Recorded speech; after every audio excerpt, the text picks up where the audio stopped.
for today, tomorrow, and beyond. Now and forevermore, may your name be glorified in whatever we do, in whatever we say, to do it in the fear of the living God, in respect for each other, in honor of God, but with your love that connects everything, Lord Jesus Christ of Nazareth, manifest in our hearts, in our souls, in our bodies, in our spirit, in our mind, but also in this entire session for the next 2 days. Thank you, Father, in Jesus' name. Amen.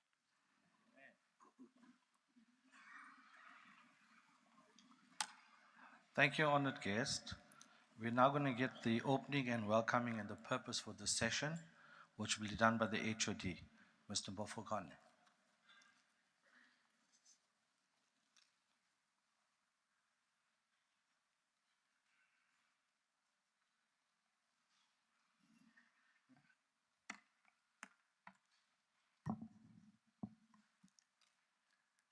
Good morning, colleagues. Good morning. Program Director, Honorable MEC of the Department of Economic Development, Environment, Conservation and Tourism, MEC MEC Bitsa Lenkopane, all the speakers present here, the stakeholders that are present here.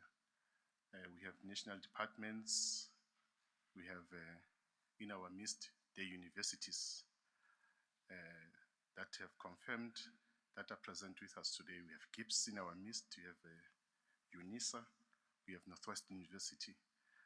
We have all this expertise that have come to demonstrate our resolve in our previous strat plan, that it is indeed critical that we must strengthen our collaborations with different stakeholders, because we cannot do this by ourselves.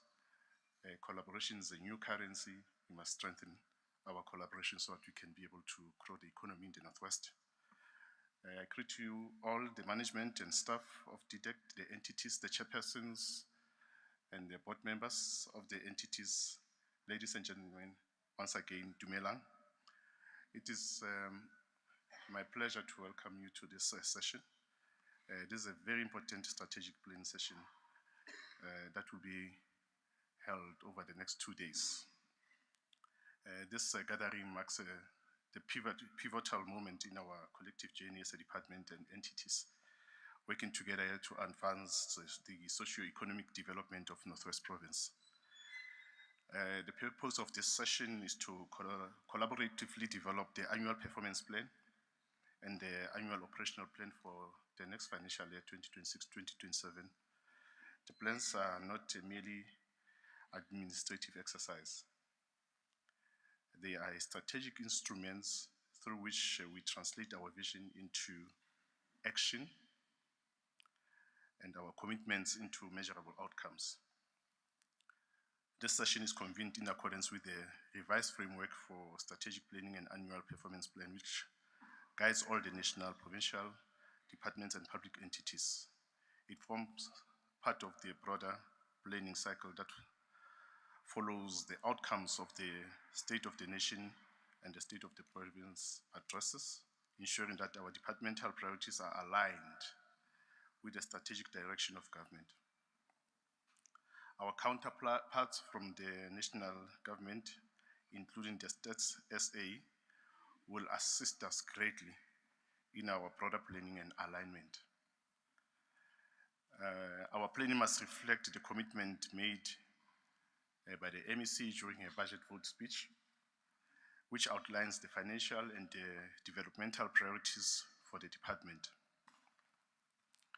MEC's speech serves as a critical reference point for aligning our programs and interventions with the available budget and expectations of our communities. It is through this alignment that we ensure our plans are not only visionary, but are financially viable and responsive to the needs of the people. So this strategic planning session is structured over 2 days, which will include: 1, to develop the draft APP as I indicated, and the draft annual operational plan for the next financial year. 2, to incorporate the national and the provincial commitments into our departmental plans. 3, to review and refine our output indicators, targets, and TIDs. 4, alignment of our plans with the medium-term expenditure framework, MTEF. 5, confirmation of alignment between the department and entities. I think we have successfully managed to align our mandates and our APPs in the past year. We are doing well in that regard. There are no duplications, and then we are hoping that as we move forward, the outcomes from the audit will be favorable. We won't have the findings as it was the case previously. And then lastly, to integrate the integration of special projects into the APP. So there will be commissions that will be held to facilitate focused discussions, with each commission assigned a presenter and a scriber. So there are no changes, it's a new usual process. These commissions will delve deep into the technical aspects of our planning, particularly the TIDs, and will report back tomorrow on the second day. So we are encouraged the commissions, as they are doing this analysis, they consider the external factors, they scan the environment, they consider the external factors that will affect our plans. Last time when we were gathered here, we were mulling around the external factors, that the instability, international instabilities, like the war between the Ukraine and Russia, how that will impact us. Currently, there are further challenges. We know with the previous war between what we detected last time, the war between the Ukraine and Russia, how it has affected us. It's a reality. It affects us with a high unemployment rate. We are a province that has over 50% of unemployed citizens. Currently, we are having the possible sanctions from Taiwan. They are threatening to restrict the supply or the export of the microchips or semiconductors into the country. So we need to think along those lines to say, if this happens, what happens? Ford is threatening to lay off about 500 staff or employees in Pretoria, in Silverton. What does it mean to us as the province? Is it going to increase the unemployment? And if that's the case, how are we going to respond to that? Because we are a department at the center of growing this economy of the province, but this external environment are affecting us directly. So it's a reality that we need to grapple with and ensure that as we plan, we come up with the response strategies on such factors. We have demonstrated that such collaborations with the private sector do exist. The example is Glencore. Whilst Glencore has been reported to be laying off staff, applying Section 189, us as the department, through the leadership of the MEC, we found it fitting to say, let's approach Glencore and say, what is it that we can do as we lay off this, or about to exercise Section 189? What is it that can we do to create employment? And there is this sunrise that is coming. And with this collaboration with the Limpopo provincial government to say, it's not all lost. We can lay off on the other side, but there is an opportunity to employ even more on the other side. So those are the innovative ideas that we need to employ to ensure that we do things differently so that we can stimulate the economy, can grow the economy and continue to create jobs. It is nothing else beyond the collaboration that we need to embark on. So beyond the frameworks and indicators, our planning must be rooted in impact that reaches our communities, stimulate local economies, and protect our natural heritage. We are doing well. With the APP for 25-26, we're able to almost reach 100%. We're two indicators short to reach 100%. So it means that we are covering the basics very well, Program Director. Now the challenge is that we have to ask ourselves, are these indicators impactful? Are we making meaningful changes with our indicators to ensure that we create jobs in line with the priorities of the 7th administration? So the impact must be meaningful, must have high impact. That's the key issues to say these indicators now must be impactful and must be known by all of us, because we also agreed that it's very important that we work in a cross-functional manner, integrated manner, so that all of us, we put our hands on deck to ensure that what the left hand is doing, the right hand is doing. So all of us must fully be aware of the work that the department is doing, from the cleaner to the last person, such that as we pull together, understanding our mandate, we ensure that we make meaningful changes with high impact. So impact can be a key word that we can adopt as we look into our start plan, this phase 1. And in our journey as we move towards the phase 2 in February, March, before you finalize the strategic, this APP. The work we do here is ultimately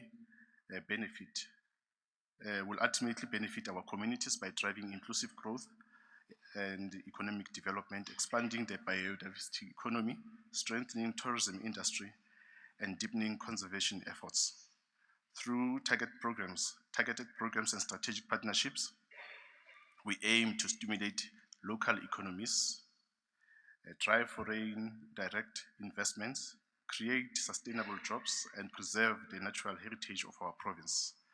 I must also say that we are encouraged and recognize the effort that MEC is doing. For the first time, she is directly working with the LEDs, MMCs, and they have a forum that has been established with these local municipalities, MEC and MMCs at the technical levels, LED heads and the heads of department with all our chief directors, so that we are implementing all our plans. We have one plan, one-stop shop, because all these plans are implemented at the local municipality level, so we cannot leave them behind.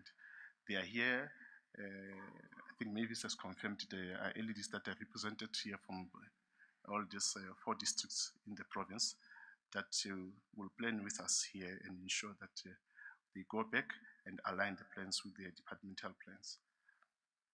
The outcomes are not abstract, they are tangible benefits that will uplift households, empower youth, and build resilient communities across our province. I would like to, as I draw to a conclusion, quote the words of our former President, President Thabo Mbeki, open quote, "Those who complete their course of action, they have chosen, do so not because they are heroes or saints, but because they are moved by a vision of a better life for all," close quote. So colleagues, I encourage that this vision guide us in our deliberations. Let us be moved by the possibility of a better life for all, for every citizen of the Northwest Province. I encourage each one of you to contribute openly, challenge constructively, and collaborate generously. The success of this session depends on our shared commitments of excellence, accountability, and innovation. Let us use this opportunity to reaffirm our collective vision and build a roadmap that reflects our dedication to the growing of the province. Relebohile, and we look forward to the productive and inspiring session. Relebohile.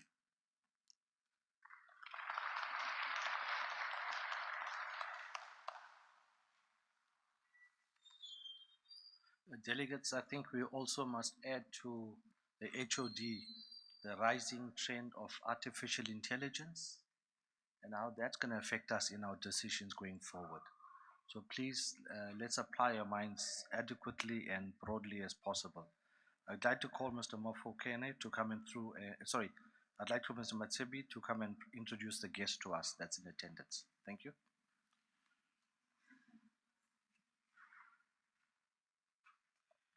Thank you very much, Program Director, MEC Bitsa Lenkopane, HOD of Department, Mr.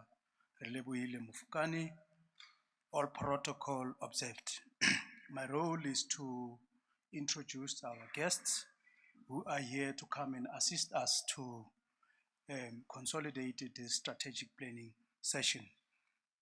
Our facilitator once more is Mr. Rajkumar Martin Manmohan, who is based in the office of the Vice Chancellor at the Northwest University. He's the one who is facilitating today. And from the Provincial Internal Audit, we've got Mr. Andrel Nel. From the National Department of Tourism, we've got Ms. L. Madihlaba. From the National Department of Forestry, Fisheries and Environment, we've got Ms. Sibongiseni Sanu, who is joining us virtually. We also have Mr. Arthur Leshaba, who is here with us physically. From the Department of Small Business Development, our delegates, they have tendered their apology, and from the Department of Planning, Monitoring and Evaluation, they've also tendered their apology. From the Office of the Auditor General of South Africa, we have Ms. Confidence Mashimo. We also have Mr. Rudo Frenter. From the Northwest Parks and Tourism Board, we've got Ms. Mananya, I'm sorry about that. From GLR is Mr. Sioka. From Northwest Gambling Board, again, we've got Ms. Felicity Rapalani. And then from NWDC, we've got Mr. Joseph Seboko. From the Department of Trade, Industry and Competition, DTIC, our guests did not confirm. From SITFA, we've got Ms. A. Moseki. From the Liquor Board, we've got Mr. Ulibile Rachikana. From the Department of Mineral Resource and Energy, our guest did not confirm. From Productivity SA, we've got Mr. Matthews Mwatli. From Northwest Development Corporation, once more, we've got the CEO, Mr. Mujali Fanale. From the Northwest Gambling Board, we've got the acting CEO, Mr. Buitumelo Talinge. From the Northwest Parks and Tourism Board, we've got the acting CEO, Mr. Jonathan Denga. From Golden Leopard Resort, we've got Mr. Naidu. From Dr. Kenneth Kaunda Local Economic Development Office, we've got Mr. Melvin Rampedi. From Bojanala, our guest did not confirm. From the National Empowerment Fund, we've got Mr. Tepo Pilusa, who's attending with us here physically. From Stats SA, we've got the following guests: Mr. Philemon Selemela, Ms. Matapelo Panteng, who I believe they are here with us physically. And from Office of the Premier, we've got Mr. Franz Matsoho. From Dr. Ruth Sokhomotso Mumpati District, we've got Ms. Agnes Mohete. And from the University of South Africa, we've got Mr. Mkolisi Mavungwela. Colleagues, that is the list of all our guests who are here with us today. And I just want to emphasize that some of them are joining us virtually. Thank you very much.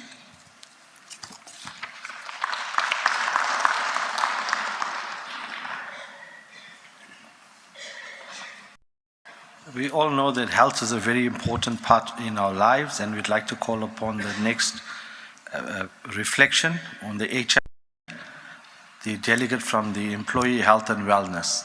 Thank you.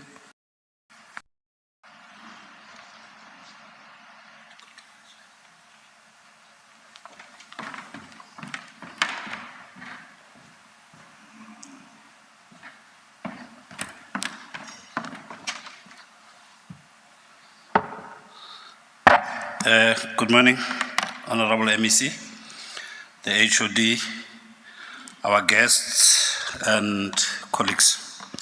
My name is Umpile Monamudi, Umpile Goodwill, known as OG. I am coming out of the Employee Health and Wellness. My job is simple, to light this and say a few words. Colleagues, we've already spoken a lot on the HIV and AIDS front. I'm here to give you the picture in as far as the latest researchers have given us. We, in the coming years, a few years, in fact next year, the government has accepted a donation of new post-exposure prophylaxis. Currently, we are taking tablets for 30 days to prevent the spread or the acquisition of this. We have done one better. The tablets will not be phased out. However, we'll be dealing with the injections. The first one is called LEN. This is just an abbreviation for a very complicated word. However, it's LEN, L-E-N. It will be available starting next year. How it will be rolled out? It will be rolled out in districts that have high infection rates. So for the Northwest, we are talking Bojanala, we are talking Dr. KK. It will be rolled out in 300 clinics free of charge. However, these are branded medications. So in other words, they are coming from your Johnson & Johnson, from the UK, GSK from Germany. After that, they will develop generics. Generics will go for about 500 rands. However, when generics come here, there will be more competition, so we are expecting the price to go down. Why am I talking about this, colleagues? The stats currently says 97% of people who are HIV positive know their status. Now we would say this is a good outlook. However, the saddest part is that out of those, only 79% are taking treatment. And out of those, only 67% have a suppressed viral load. What that means is that this 67%, they are doing very well. Now there's a big gap of people who are not taking medication properly, because what we are trying to achieve with medication is basically to suppress the viral load so that it doesn't extend and multiply. I get it. Now, the other medication that is coming that will be administered every 2 months. These are injections and not tablets. Is Kapla.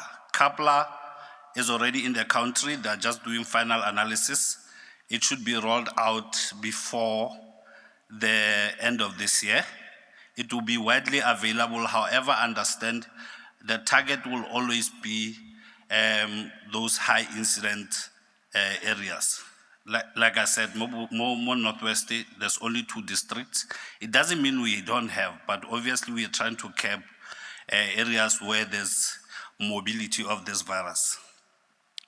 Having said that, Bakhetsu, the message that we are here to say is that you will not be able to access this medication if you don't test. The trend now is that after you have a risky sexual behavior, you go to the clinic.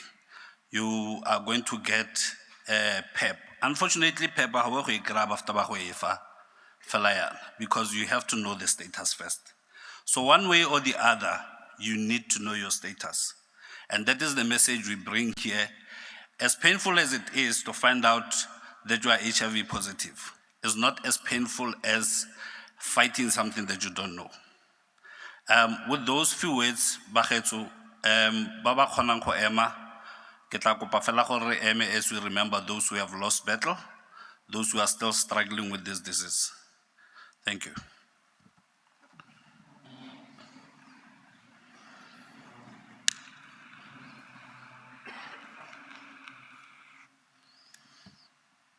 And 10 seconds moment of silence.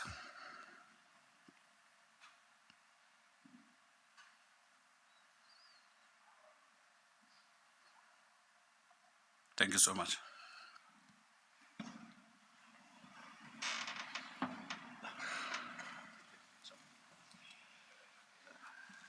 Delegates, I'd like to actually ask you to raise while we welcome our MEC to the podium for a keynote address. Thank you.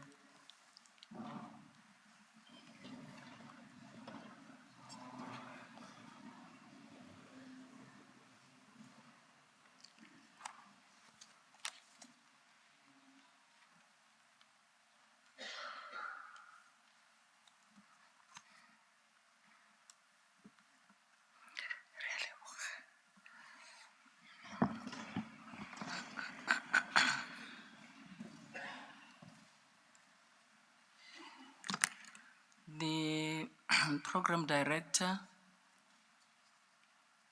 the head of department and the team, the CEOs from different entities of this department and your teams, representatives from the provincial government department and the national present here, representatives from the different universities as outlined present here today, representatives from the Auditor General's office, representatives from different municipalities, both the district municipalities in our province and the local municipalities, the leadership of the different boards of entities of this department present here today, institutions that this department is collaborating with. Might not be able to name them. I have seen the NEF, we made mention of the APSA and all those that are also here that we are collaborating with. Representatives of labor present here, and all those I might have not mentioned or listed, but I hear you are all respected and appreciated for being part of us here today. The HOD has actually outlined where we are administratively as the department. But key to everything is to remind ourselves that we are actually coming from the broad plan that we had as the department that is aligned to the 7th administration of government with key priorities that we should always, where we are operating as committed as we are, to always remind ourselves that at the center of everything is for us to pursue inclusive growth, to make sure that we create jobs, we reduce poverty, and we build a capable state. It will always depend on how we approach it, but at the center, those are the priorities of government, and it is the task that has been given by the people of this country and of this province. Of course, we are gathered here today after the broader plan of the 7th administration. There were quite a number of developments that also need to inform our position as government, specifically through this department, because this department is actually at the center of being a navigator of government. If this department loses direction, it then says the government of the Northwest is going to lose direction. This is the department that is the host of the PGDS of the province. It's a department that is the host of the PGDS of the department. And our failure to understand and interpret the contents of government in its PGDS will simply means government will be all over because this department does not know its responsibility. I still remember we were in the same hall when we were crafting our 5-year plan and how we are going to put our work together for the next 5 years of the 7th administration. Today, I think we are gathered here to put to a test the plans that we have reflected on the broader plan and as to whether we still strongly feel and hold on to such, which in my belief, HOD and your team, we are still on the right track. We just have to readjust, and in February, we must be very sure that we confirm. And therefore, we need not to make a lot of shift except to put on those areas where we think that as a result of the developments that might have arose after the planning of the 5-year plan. It is important for us to agree that we are all called to intervene on this economy of our country, which is actually affected the Northwest province than any other province. Because besides the fact that we all acknowledge that we are operating with an economy that is not healthy as a country, as a continent, and actually as a region, it is always important for us as a department to put the province to a better position of getting to understand where we are heading to in terms of the economy. Now, this department is economic development. It therefore challenges all of us in whatever area of operation to operate with the economic development at the back of our minds. When you get to the first program, being the program, it's important that Program 1 must always look into whatever operations, whatever policies that we have, whatever the human resource that we have, as to whether they are actually responsive enough or ready or have the necessary capacity and skills to enable this department to be a navigator of government in as far as the existence of Program 1 is concerned.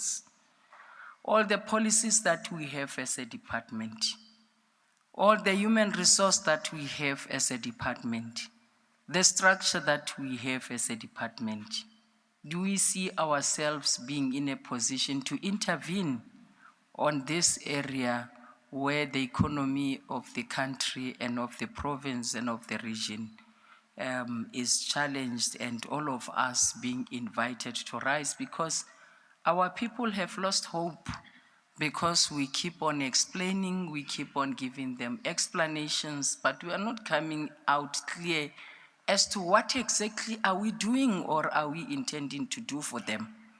So these sessions must not be an English session. It has to be a session of broad activities that are structured into workable activities that are formulated in the form of projects that will outline to our people how we are going to move the economy to a better position, as well as dealing with poverty and unemployment as a province.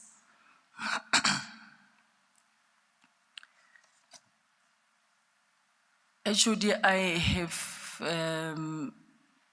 a couple of interventions that I will just highlight, that as you get into your, whether you call them work streams or commissions, what is important for us is not to disrupt the work that we have done, the efforts that we have put previously on the 5-year planning, but rather to look into whether we will have a way of breaking down into years of delivery where we are on our review, to intervene especially on the crisis that our people are facing as a province, as a country, and how we then get into the space of international relations and how we get into the space of looking into partners that will enable us to deal with these challenges. Now, the first intervention that I am inviting this sitting to look into is the issue of the investments that we need to canvass that are related to the electricity, because the issue of the high tariffs of electricity are actually the cause of the outcry in the province.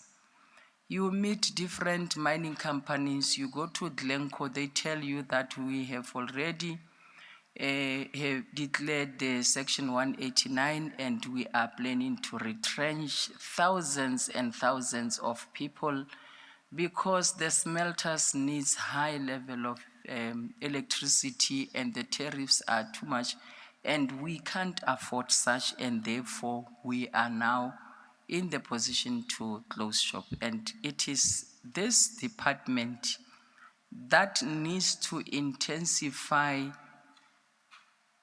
the mobilization of investors that seeks to bring solutions to the crisis of electricity. Of course, government is not starting today, HOD. We have the work that has been done by this department. It must come out very clear. It shouldn't be a report to be written or investigations. We have already paid monies for people to conduct studies on the alternative energies in the province per district municipality. Besides the fact that municipalities have already conducted their own researches, but as government, as this department, we have conducted those. We need to have a session with the people that have conducted those studies, which is to get an attachment of the date and the venue, and I want to be there as these people give feedback on the work of the feasibility studies they have done for government, because we have paid them. I think this department has parted with about 30 million just to deal with the feasibility studies on alternative energy in the NWDC. And therefore, the program of trade and sector and the program of NWDC must, from this point in terms of this intervention of investments of electricity, be able to come and from here agree on the date where we are going to have a session with those that have conducted studies for us, so that we are now able to understand the kind of investors that we are in need of, based on what the studies are saying per district, because already there is such that has happened, including what government has put before this department on the issue of the hydrogen and the studies that had to be conducted. I was made to understand that we have also paid out because the University of Pretoria have performed that study. So we need to urgently intervene so that when I engage for government with these mining companies, I'm able to say to them, but you can put your smelter in this region because there is this, Matapelo, even if you can note, we have done it. You might be having a feeling that it is not done, but we have paid for it. And when we have paid for it, it has been paid for. Or re busetse tšhelete ya rona re go etsa gape. Ke a bona wa gana. Go gana ya ka ntše ya go gelwa moišo Matapelo. So that's the intervention that we need to look into. The issue of the hydrogen, the last time I was to get a brief, there was a lot of high-level English that I could not even understand. And I requested that we pause and we we get a solution on the matter and forget about the English. So I think the next presentation will be better off, because when it is full of English, because it is full of English than full of the solutions to the problems that we're faced with. The English that we want should be a programmized English that enable us to perform activities that brings a solution. Because too much of an English make us to repackage and repackage until 5 years is done. But the simplified project activities enable everyone to know what they will be doing, and we report back where there is a need for intervention, we so do. The second intervention is on logistics, which we must also agree that we can't continue to canvass for investments, and yet we are not saying anything about logistics as government and as this department.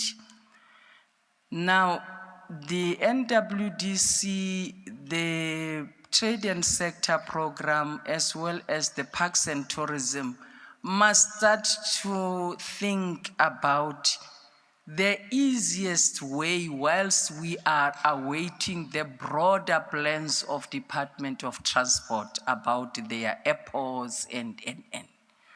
We stand a better chance as government to look into what we have and the mandate from the side of Parks and Tourism, where we need to take advantage of the direct connectivity of the airlines of Victoria Falls, your Kruger, your Lanseria, Cape Town, where we have people connecting directly with our department. And that thing is possible when we do what we call the direct air link, the taxi air link, which goes with the direct connect without having to broadly look into infrastructure.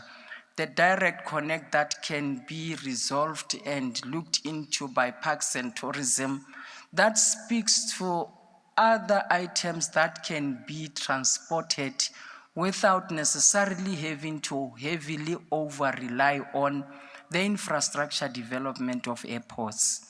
We have already done consultation, and I think HOD, this must be looked into so that we integrate it with the call for proposals that we have already been attended to by Parks Board, which we will still engage NWDC to take the same route, so that as enablers of government being entities, we can not only rely on other departments that are coming very slow whilst we are at the center calling for investors. Now, how are they going? We want to profile our business that they must export. We already have engagements with Turkey, with China, with Russia, and other areas, I think about 5 countries. Now that we are saying we want now to engage Department of Agriculture and other departments that we must now start to export, how are we going to do it? So we can't be talking about a tender that keeps on failing in government, but we have a mandate to independently think of coming up with a landing pad or stripe that will have that taxi connect. When we have people wanting to come straight to us through the Kruger, I think also the program of tourism, because the number that we are registering in terms of the international arrivals are not a true reflection of who we are. Because people arrive and they land at the OR Tambo, they are recorded to be landing in Gauteng, whilst in actual fact, those people spend most of their time in Sun City and Pilanesberg. But if we have that direct link connect, we will be able to register our own statistics that speaks about our own province, that register our own numbers. And such are also contributing factors for our province to be always labeled, not to be creating jobs. It's not that we are not doing that, it's only that whatever that we are trying to do is actually not recorded in our name because of the international trade that is happening between us and other countries that are actually taking everything from Gauteng, including even mining. I mean, everything that we are trying in as far as being the main host and where beneficiation should actually be looked at in our province. Be it the headquarters of mining, they are in Gauteng, but actually the resources, the minerals are in our province. It is as a result of how we are structured as government and how we also seek to put enabling means to those that are investing in our province. So we need to look at this as parks and tourism, trade and sector. I think municipalities, we also have to look into the easiest and the quickest way of utilization of what is contained in the Mahikeng airport that belongs to the landing and the exporting without necessarily having to look into the infrastructure. We will then call it that in the meantime as a department, this is the a preliminary working solution, because having engaged, remember our responsibility as a department is to collaborate with private sector. And when we have private sector that is ready, we will be out of the equation as government if we are not aligned to how private sector see things, because we cannot create jobs and deal with poverty as government alone. We need to work with private sector, and we need to be equal to the task, and we need to be responsive such that they take us serious. Otherwise, we will be in a situation where today people stand up and say our constitution is not working, is not responding to them, and we will make it a very difficult task for the president to handle the national dialogue. Because national dialogue is about people telling government how they view it. So it's our responsibility to be relevant. Nanone kere ha o berekile nako e telele ka kwano, o tlwaetse gore wena santse o tsa flash ele ya gago eno e berekisa ka 1994, you move with it, you still go to the people baba dirang environmental impact assessment, you are a regulator and a regulator and a regulator. Even the regulatory work that does not have economic development will not find its space in the government of today, especially when we are still in charge. You can't just say a person cannot develop a mall because the person is going to destroy a tree. And you fail to understand that there are 5,000,000 of people who will benefit from that mall. We rather start to initiate a way of taking care of the trees in an alternative way than preventing people to do development. Regulatory, we are going to deal with that. You will forever have appeals passing you, because I will look way into what is this.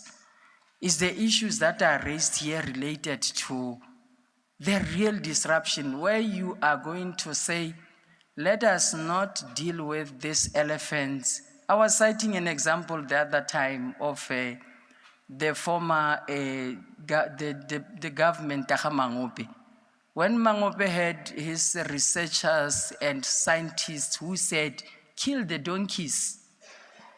And we were crying, those of us who were living in villages, to say, now he's killing our meat, he's killing our transport. Our culture says, when you drink a donkey milk, the flu, he killed them.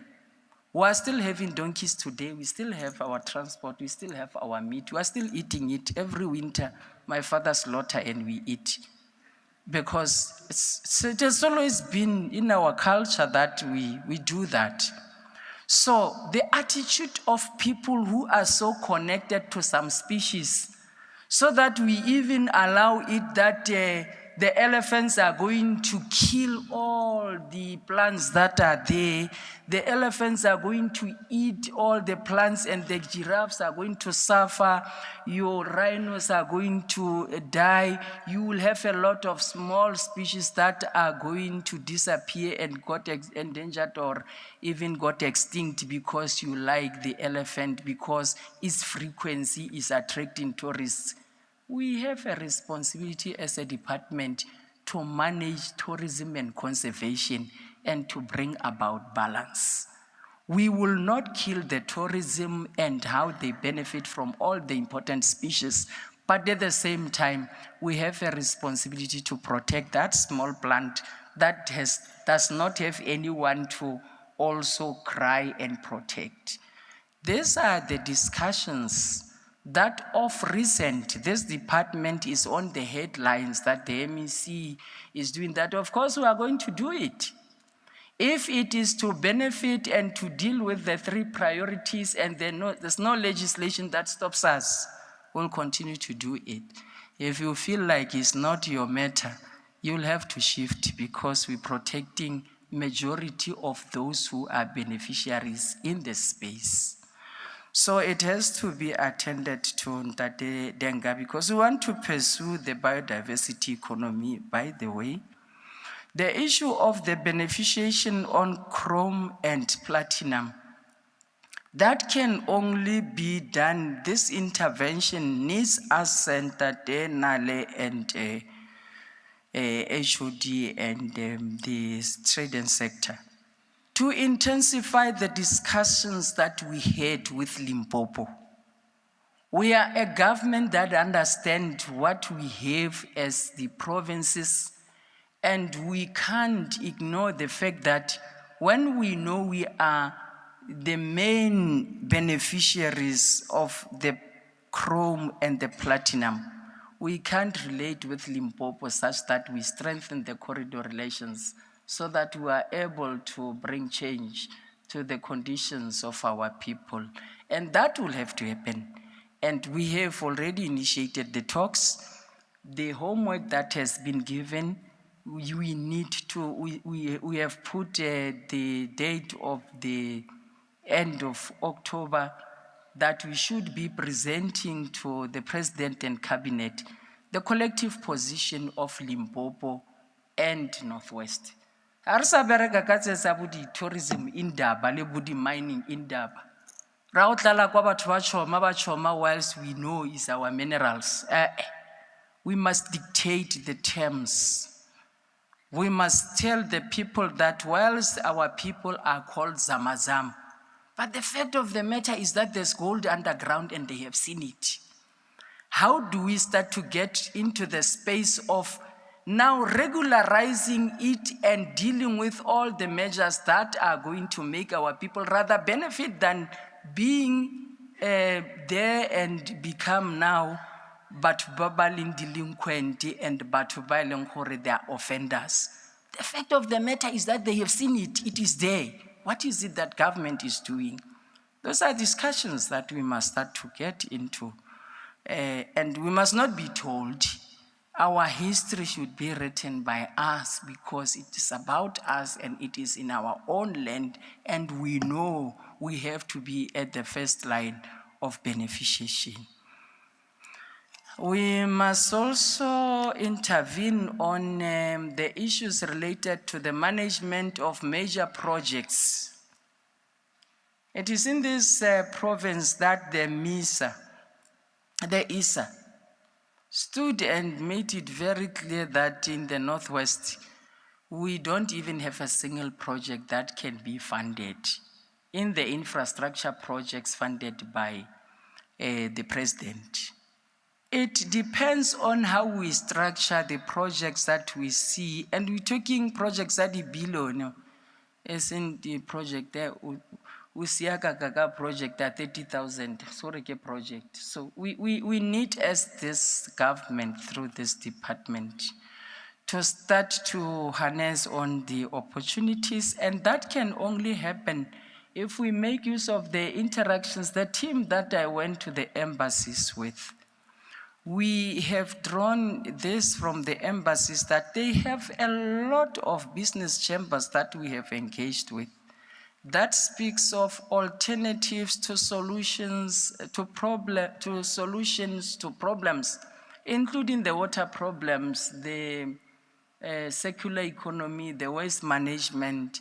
We can't be having a province that has got so many dumping sites, and we pride ourselves to be Department of Environment. What kind of environment now if we have so many dumping sites and we say, no, their landfill sites have complied? Gone are those checklists now. We need to have a session HOD with this chief directorate. They must tell us and we must tell them the vision. They must now listen to the vision, and gone are those days of we used to. I have said it even in the MEC, and I think the minister is agreeing with me.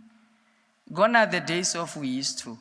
This is the days of economic transformation and regulatory means that seeks to deny our people opportunity. You are told this is a dumping site.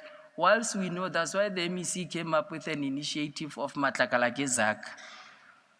We need to intensify this thing of identification of our buybacks, dealing not only with compliance.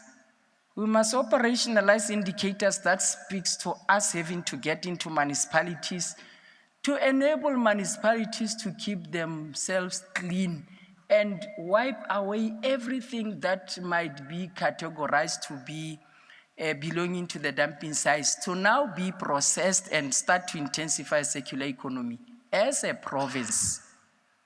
Not getting trucks coming here, collect whatever that our people have collected, make money in Gauteng. Tomorrow the statistics comes, Northwest Iliruna, the main provider yalishwe, but Kiruna the weakest in terms of beneficiation because we have taken everything that we produce to the other side, and the graphs then goes up and ours goes down.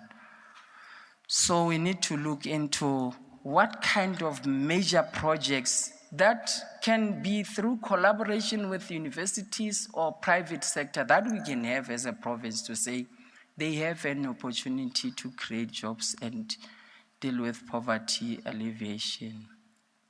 Driving the local economic development, which I think also goes to the IEDs.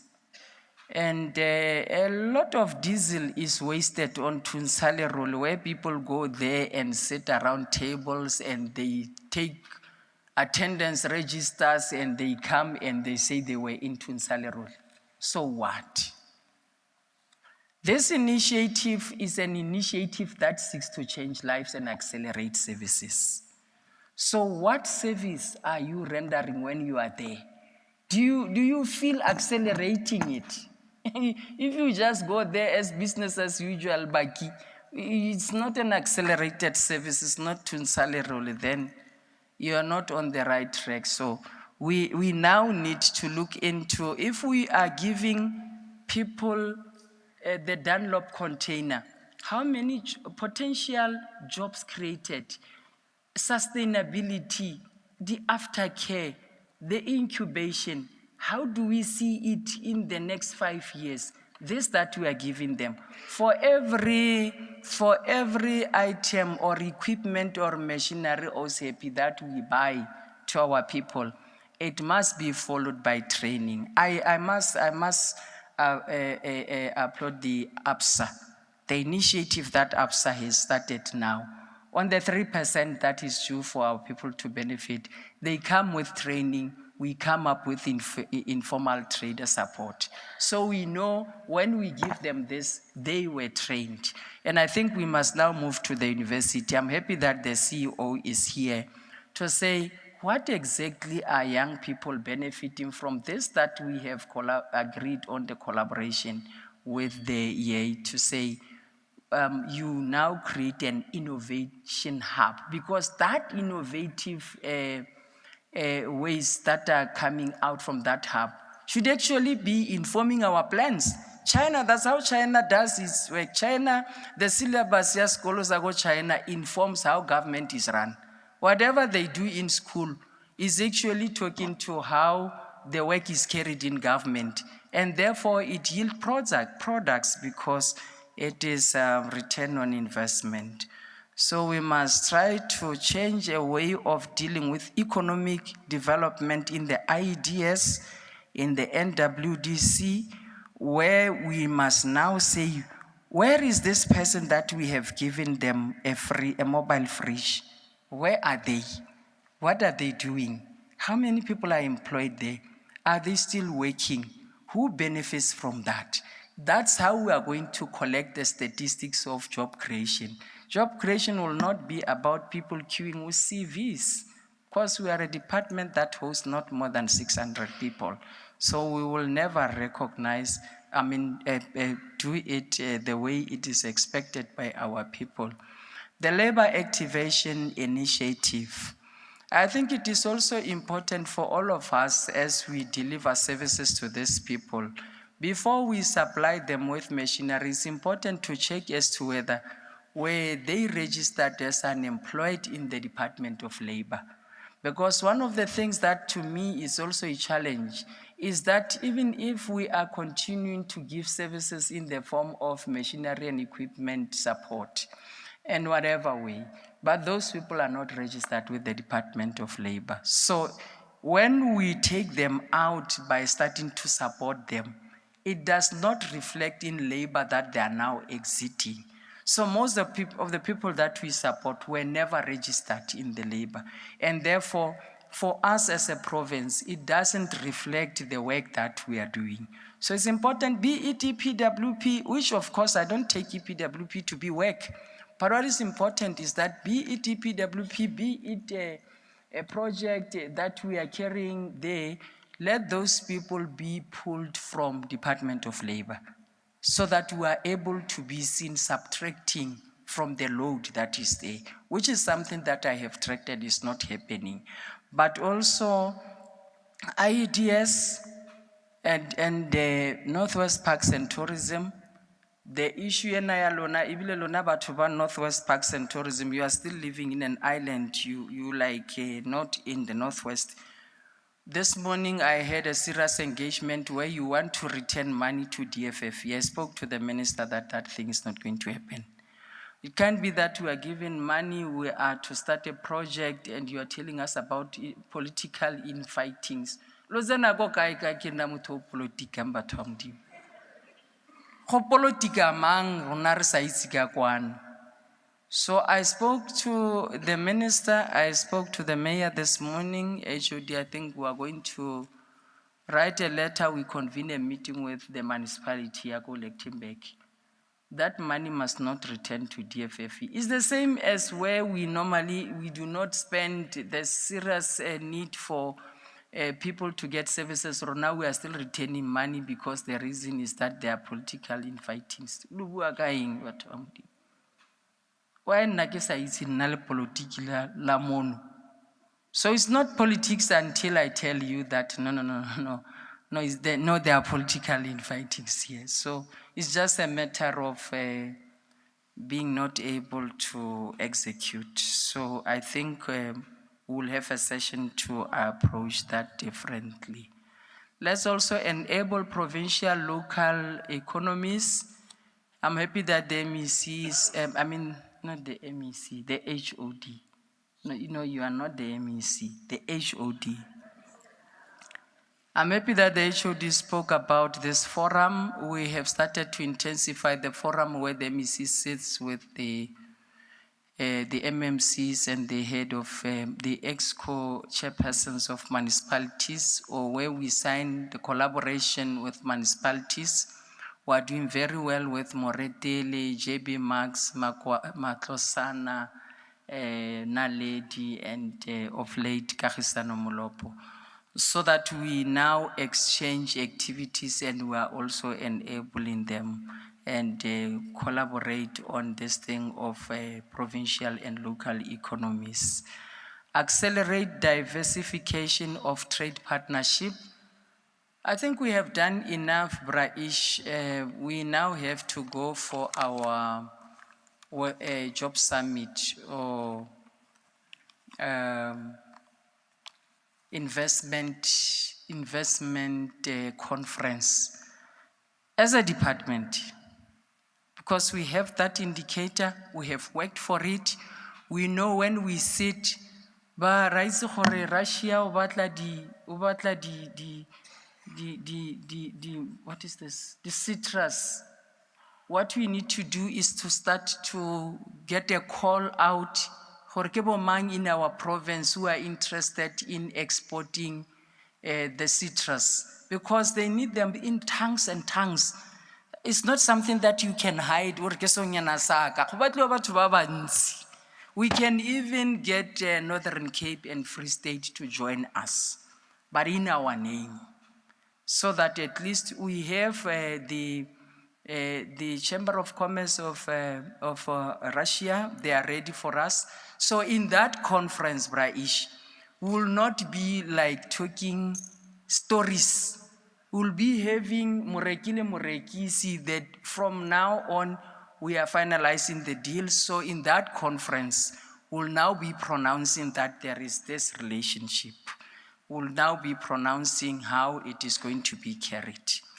Whether it's black, white, pink, it's about the export, it's about our province, it's about our people. Whosoever is having that to provide, we accommodate, because we need to put it on record that the province is having that. We also have the nuts. I have an engagement with the MEC for agriculture. We will collaborate, and we also have those that would want us to supply with the nuts.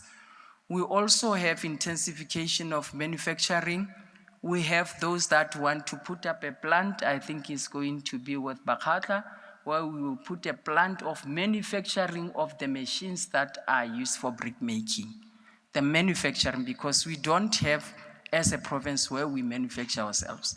We have a lot of engagements where we'll even have some of the learners to take to Turkey, to take to China for upskilling, so that when they come, there are some machineries that they will have to operate in our province.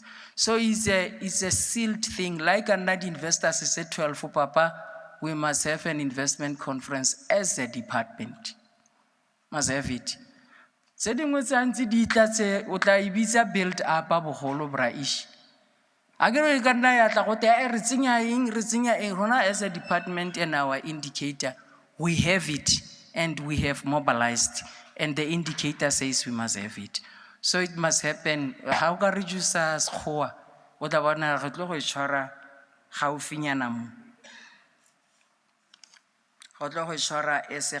And then lastly, let me also appreciate the work that you have done in the form of being measured by the Auditor General. One would say, as a department, we have improved in terms of the paragraphs, looking into the previous financial years. We were just on the, just an inch. As a department, we could have received a clean audit. And it is very clear that, at some point I even convened an audit meeting. So it is very clear that it just goes with how we understand this thing and how we got used to it. So I'm challenging you that next year the department, whoever is working from a corner somewhere, you must know that Ronar batla clean audit. That's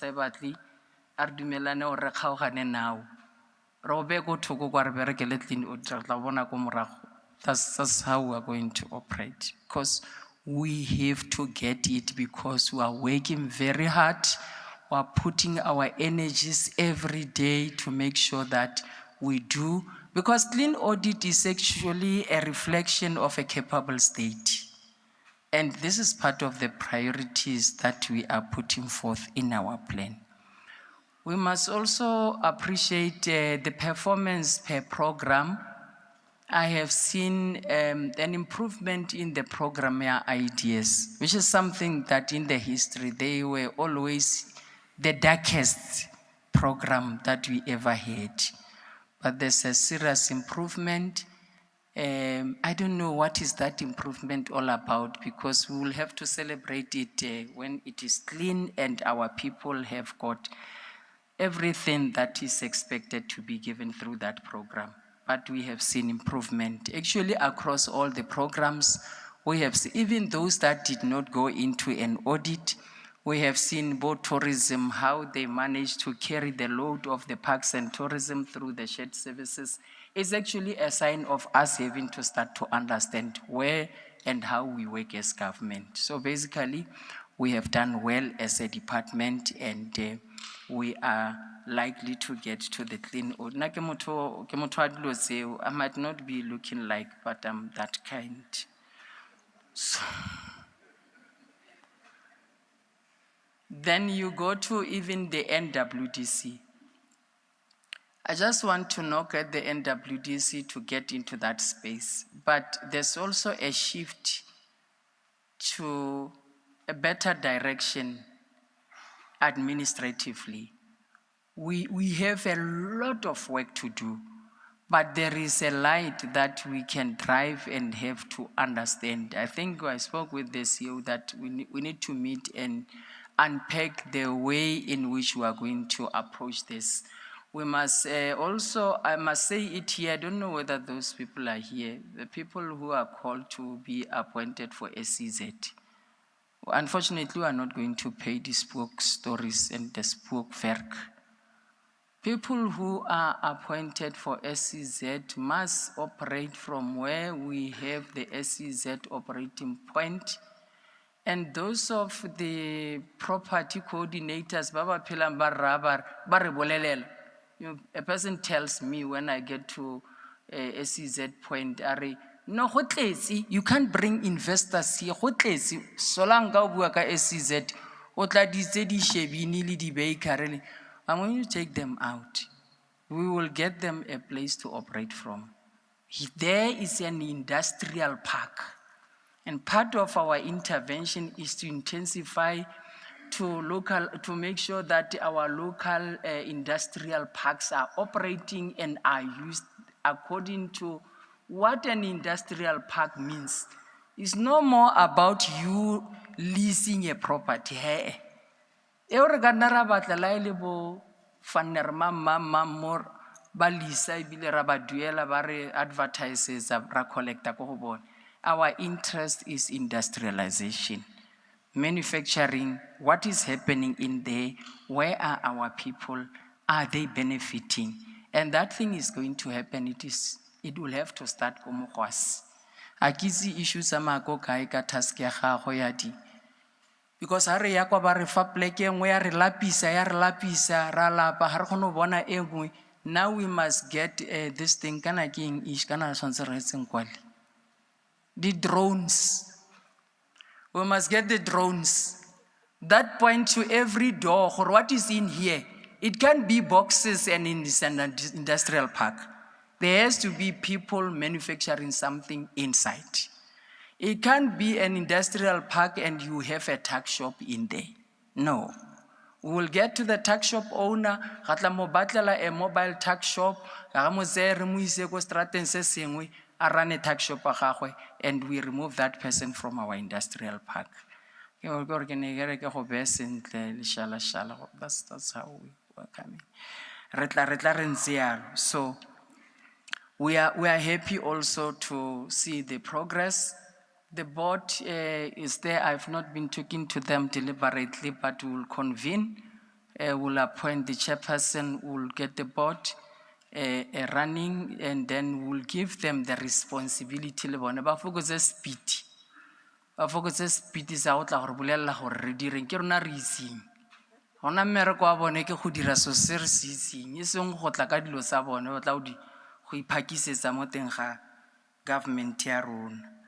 We are also appreciative of the work done by, I'm happy about, I thought the AG will be here. We're happy about the extensive work done by the AG to assist us in the Parks and Tourism Board. all the material findings that at least are attached to the non-responsiveness of some of our people. So it became easy for us also to look into that and to assist those who needed our assistance so that government can run. And we are hoping that in the next round, JD, you would have moved from that point to a better point. The GLR we have already presented to EXCO.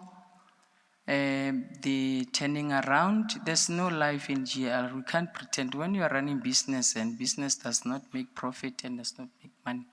So there's no business and you need to come up with a turnaround strategy, which I think we have a better progress to communicate in the 3 months to come. But what is important is the intensified engagement that the MEC will have with labor, but also to be very careful, and I'm saying it here, that we shouldn't touch the employees until such time that we look into the best ways, because it is not out of their own control that we find ourselves there, but we will have to apply the law and the processes as they are to unfold, which is something that I'm confident that the board that is there has got the capacity to manage that. I have not seen the advert of NWDC. I have called for all the CEOs that let's advertise the senior positions that are there so that we are able to fill them, so that in February, as we get now to the gist of the whole plan that we have, at least we have enablers. But let's do that also after looking at the organizational structure and the completion of the measure and the real organizational structures. Getting to the other boards like the business licensing, I think even Christmas at times it ends and Good Friday comes in. For a very longest time, I've been looking at the business licensing. They register less than 200 people, the whole province. There's a lot of budgets. The minister has just invited me. The Northwest is not benefiting because of the behavior of municipalities as they are to issue permits and licenses to our people to register their businesses. And I don't know what is the board doing, but I am sure they are busy because I always see them traveling. It is important that we meet, and then I'm going to dissolve that board and come up with a new board that is going to listen and deliver. Mmabatho ha e sa reetse sa delivery e re na mathatanyana, so ha re na mathata ka yone, but we will just shift it and get a board that is working, that is aligned, that speaks to our mandate. Simple. There's also I want to congratulate Relebohile for the work well done. I saw yesterday you had a workshop of some sort in Klerksdorp. On the consumer affairs, we have already sworn them in. The board is running, and it makes us as a province to be very unique in the approach, and we see it. We see the work. Because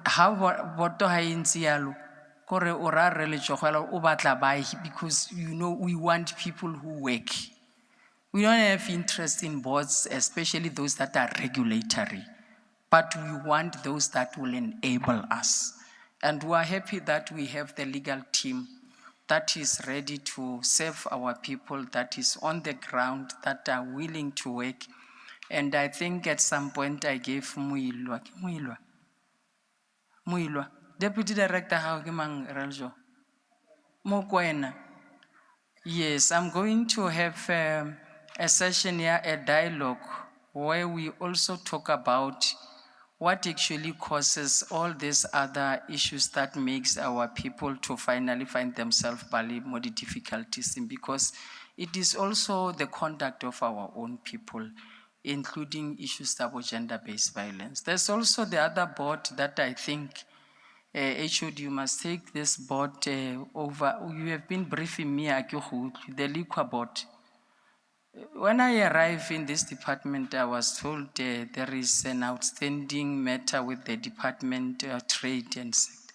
And I had to interact with the minister. I got the minister giving me a go ahead. I have plugged in on the Gazette the new Liquor Board Act. Now, I don't know what are they saying. So that board must also get a notice. Nice girl, we must shift them and get the board that is going to enable us. I'm saying this deliberately so that they must know that for the longest time, we have now even completed 12 months, but we don't know where we are going as a department. And it can be that we are confused when we have already pronounced as government that we are going to increase this, we are going to introduce this, but every time you hear English, so we'll take over and we'll dictate and we'll get a board that lessons.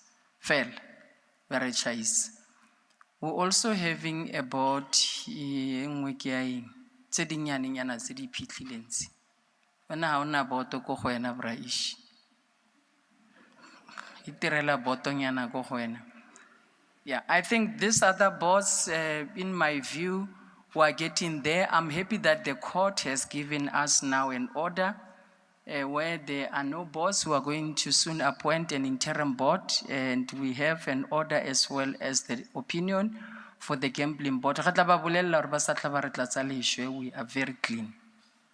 Of course, we have the gambling board without an act, a substantive CEO, without a substantive CFO, without the funded management positions, without a board. Against all odds, they managed to give us a clean audit. So this is a clear indication because we know, I think we have always seen it coming. The team of gambling board, when the department have initiatives, he batho nga re planning re direng sengwe ka lebelo la dipisitlhe. He batho ba tlhalosa and they stand up and they do it. It happens and it shakes the whole province. You say, hey, are direng Mandela ka di indicators sa rona hela Mandela Day. Yeah, and they stand up and they do it. So they always rescue us. And it is because of them working as a collective, the teamwork. They have issues, of course, but they are able to rise above, and what prevails mainly is the mandate. They have not only received clean audit, by the way. The quarter one, I think we exceeded in terms of performance by collection 13% on the expected revenue collection. They also exceeded, so they performed above the expectation. So nensibali clean, kore dumene clean. So I think I have prepared something. With all this that I have been mentioning here, I decided that because I have since been invited, Lenago, a room where only those with clean audits were invited. I know you guys were not invited, but I was invited. CEO Nale, because they didn't mention you. They just said, I must come with those that are clean. And Matapelo, I know you like it, but it was only for us, the people who are clean. So I just made sure that you see it on media, so that next time you also become clean. So I would want to call the team here, NW Gambling Board, to come forth and receive the things that I collected for them.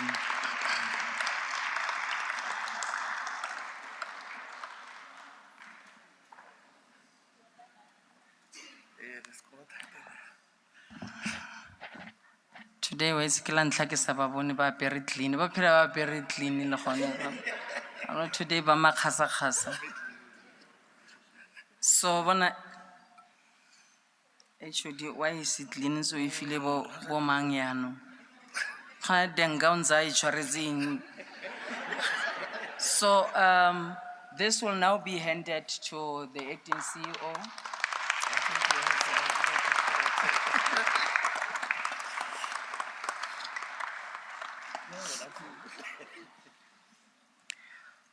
So at least the time I was invited, he had an application. He wanted to go to Singapore and I rejected the trip. So he's not going anywhere. He must just stay home and celebrate himself.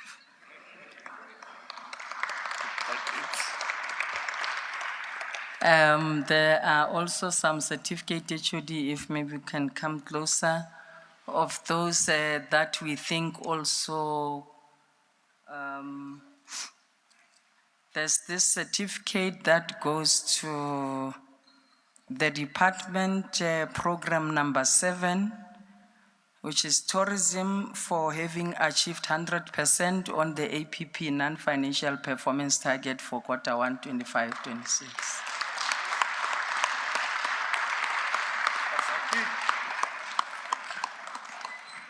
Handi team ya Sarki kai Batho. Are you alone, Sarki?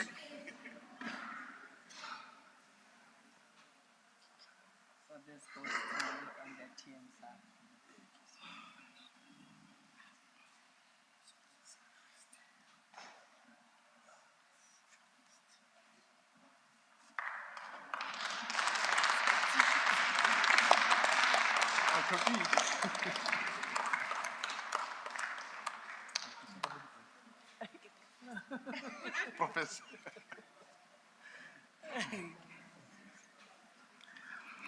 Thank you. I can see that it's a surprise.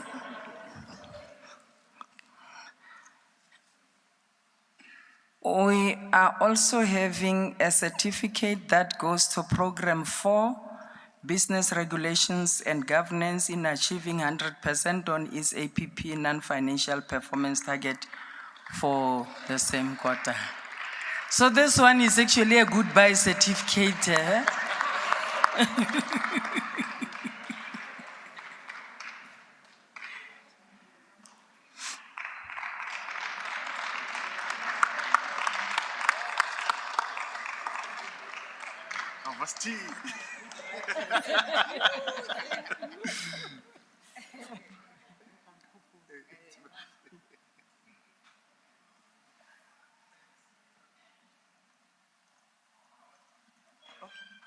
Zia, what kind of picture?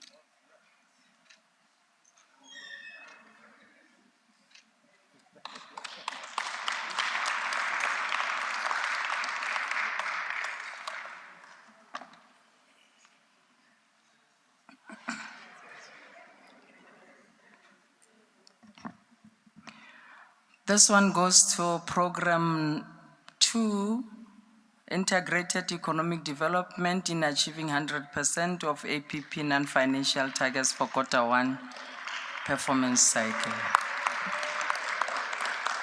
Bana nkare ba ka tla botlhe. Ba ipopothe ba botlhe bana. He baki, ga wena no sa dirise pena ko ile ntse o tsamaya kwa. Chief Director. That's Chief Director. You are saying Chewinyana say icon. I'm working with white people. This is a surprise.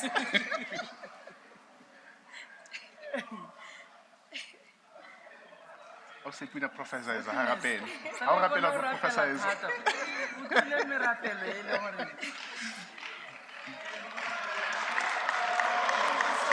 What's on? Motho bone wa tla ka go. Motho bone o diegileng. Chairperson. The delayed people are still on their way. We must wait.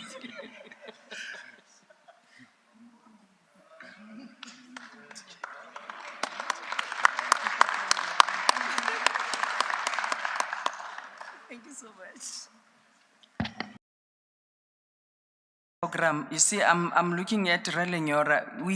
It became very clear that actually people with disability dominated this performance. because we went out even to like giving our people across the whole province equipments, and not only equipments, but also training them, and not only training them, but also engaging with people with disability in the department, and they had inputs in our policies. So we are also a department in the province that register a high number of employed people with disability in the department. Now we are challenging the entities because the entities are having there's an entity which does not even have.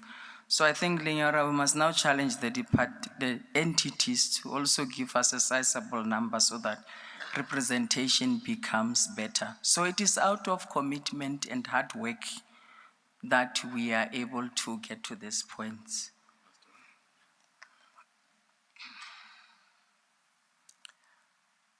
We are also having this one that goes to a program in recognition of being the most improved program for Q1 of 2026 performance cycle. This appreciation and recognition of being the most improved program goes to program 2 again.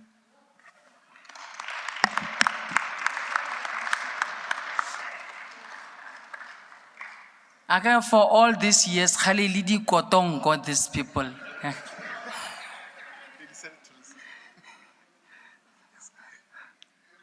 So the white people are improving.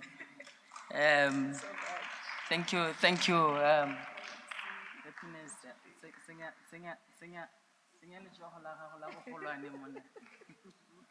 Thank you so much.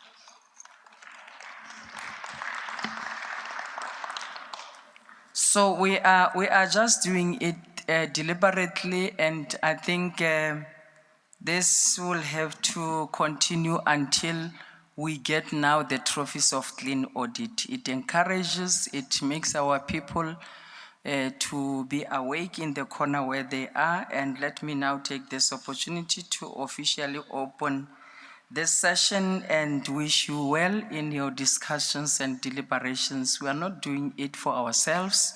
We are not doing it for individuals, but we are doing it for our people who have been waiting for so long for government to respond to their needs and to change their lives. Thank you.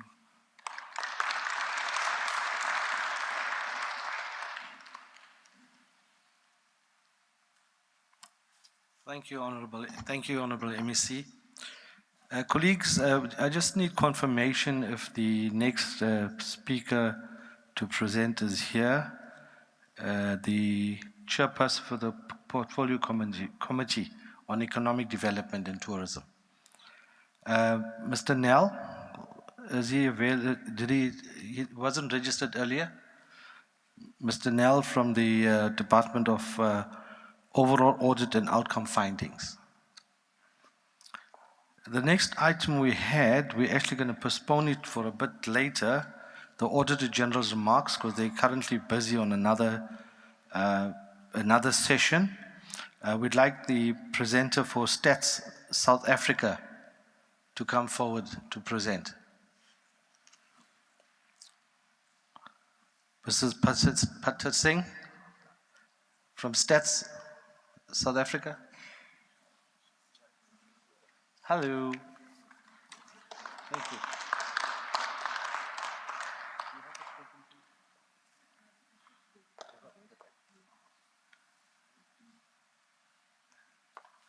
Colleagues, if you've got a PowerPoint presentation, just please leave it at the back so the guys can put it onto the screens. Thank you.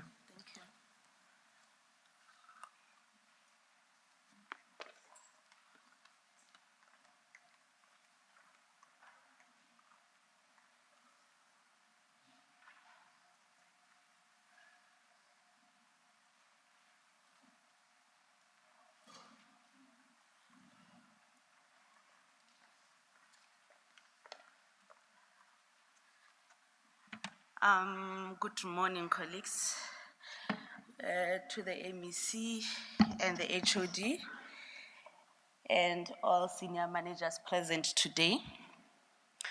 My name is Matapelo, And my surname is Pantang. Pantang. Ne? Pantang. It must have an accent. You'll miss it if you don't. It's Pantang. So I am responsible for the Directorate Statistical Support and Coordination, State SA Northwest. And then today I will be presenting, just giving it an overview. And MEC, I think as you were opening or setting the tone, I was listening very attentively to the things that you said. And I'm glad that we have reached to this point where we also acknowledge the role that departments need to play in assisting states to bring data, especially data at lower level. We do aim to improve lives through data ecosystem, but this data ecosystem does not only comprise of State SA being the sole provider of statistics. We want to bring on board people to also come into the party of producing official statistics.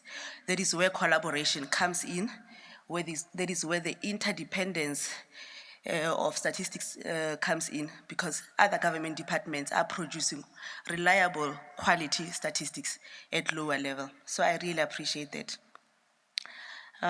So in terms of what I've prepared for us today, I had received specifications in terms of the number of items that I should cover. And when MEC also mentioned the issue of biodiversity, I'm like, there's this problem. As an organization, I want to just put it out there that we do not have official statistics that cover the biodiversity at all. But I think through engagements like you were proposing, even at a national level, we need to start looking into areas that feed into departments' mandate, such as biodiversity, that we can include into our surveys and see how we can collect it. So those are the discussions we need to have going forward. So in terms of the statistical production system, the outlined departments where, as colleagues gathered here, we are here, you bring in the input and the process that happens. Then for production of official statistics, we look at the outputs. Outputs can come out of the registers and administrative records. Any database that is there that has been validated and verified to be of quality can be used to feed into the outcome. Outcomes comes in surveys and censuses.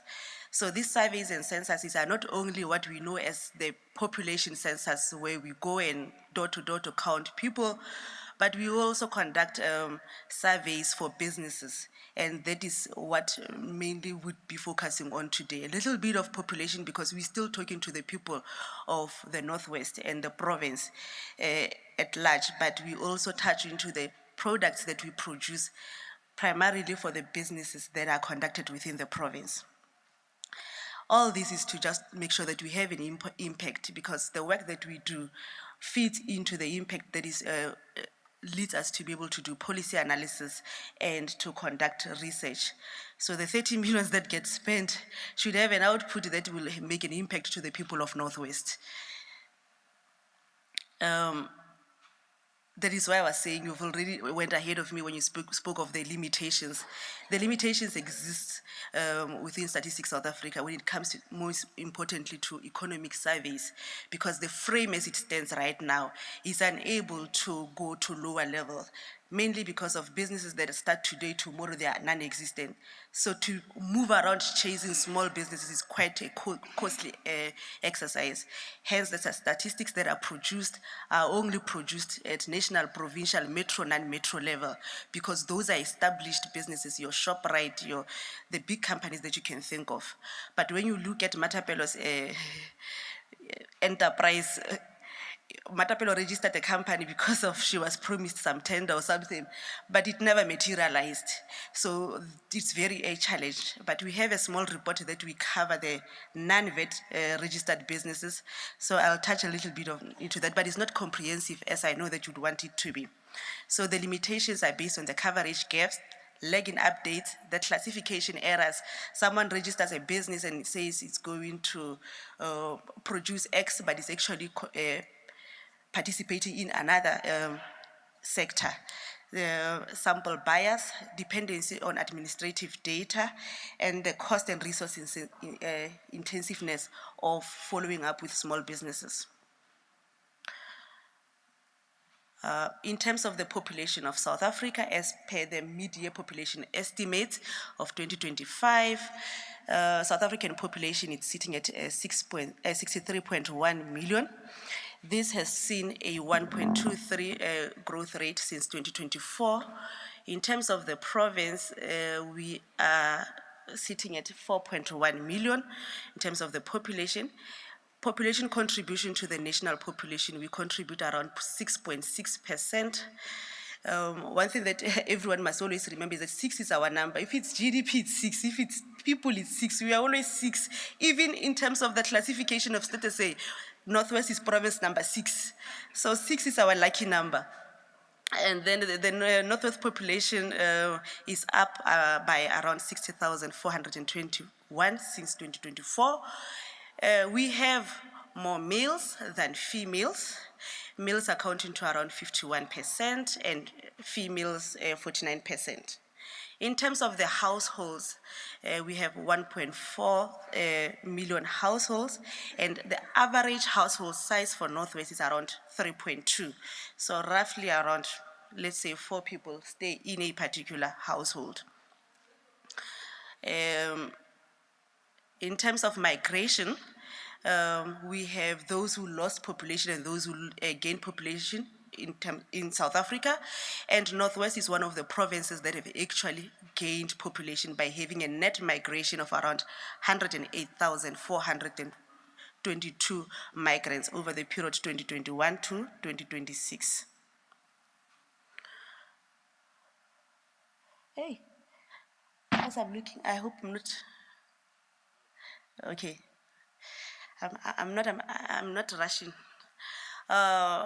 In terms of the in-migration population that comes from SADC and the rest of Africa, then Asia, across districts, we have, as you can even see on the streets, we have a lot of in-migrants coming from SADC countries, and they are coming into Bojanala, Ngagamodiri Molema, Dr. Ruth, and Dr. Kenneth, so into all our districts.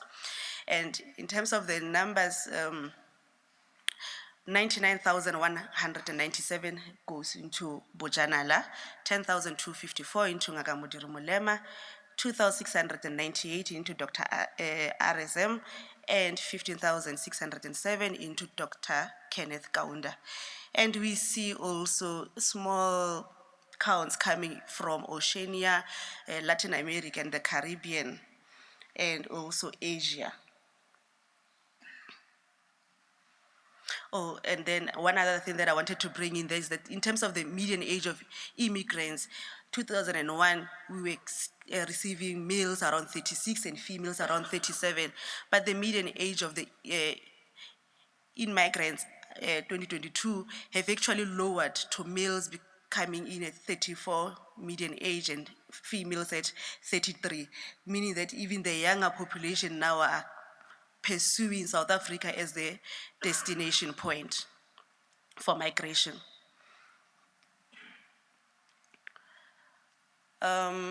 When we are looking at tackling the disparities that exist, we cannot do it without looking into the issues of gender and how males and females in comparison are existing within our country. And we see that in terms of households that are headed by females, On average, South Africa is sitting at 42.4, but Northwest is at 38.8. Yes, it's lower than the national average, but it is a significant percentage of households that are headed by females. I cannot attest the impact or implications of that more, other than the recent maybe video that is trending of Musia View, where you see that there are also the disadvantages that come with female-headed households. Yeah.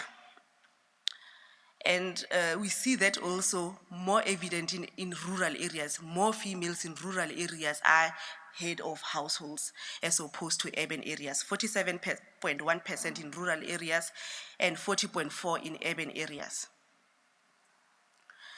Now, looking into the issue of disability MEC over the period of 2009 to 2024, the proportion of 60 years and above with disability in the Northwest is at 20.9.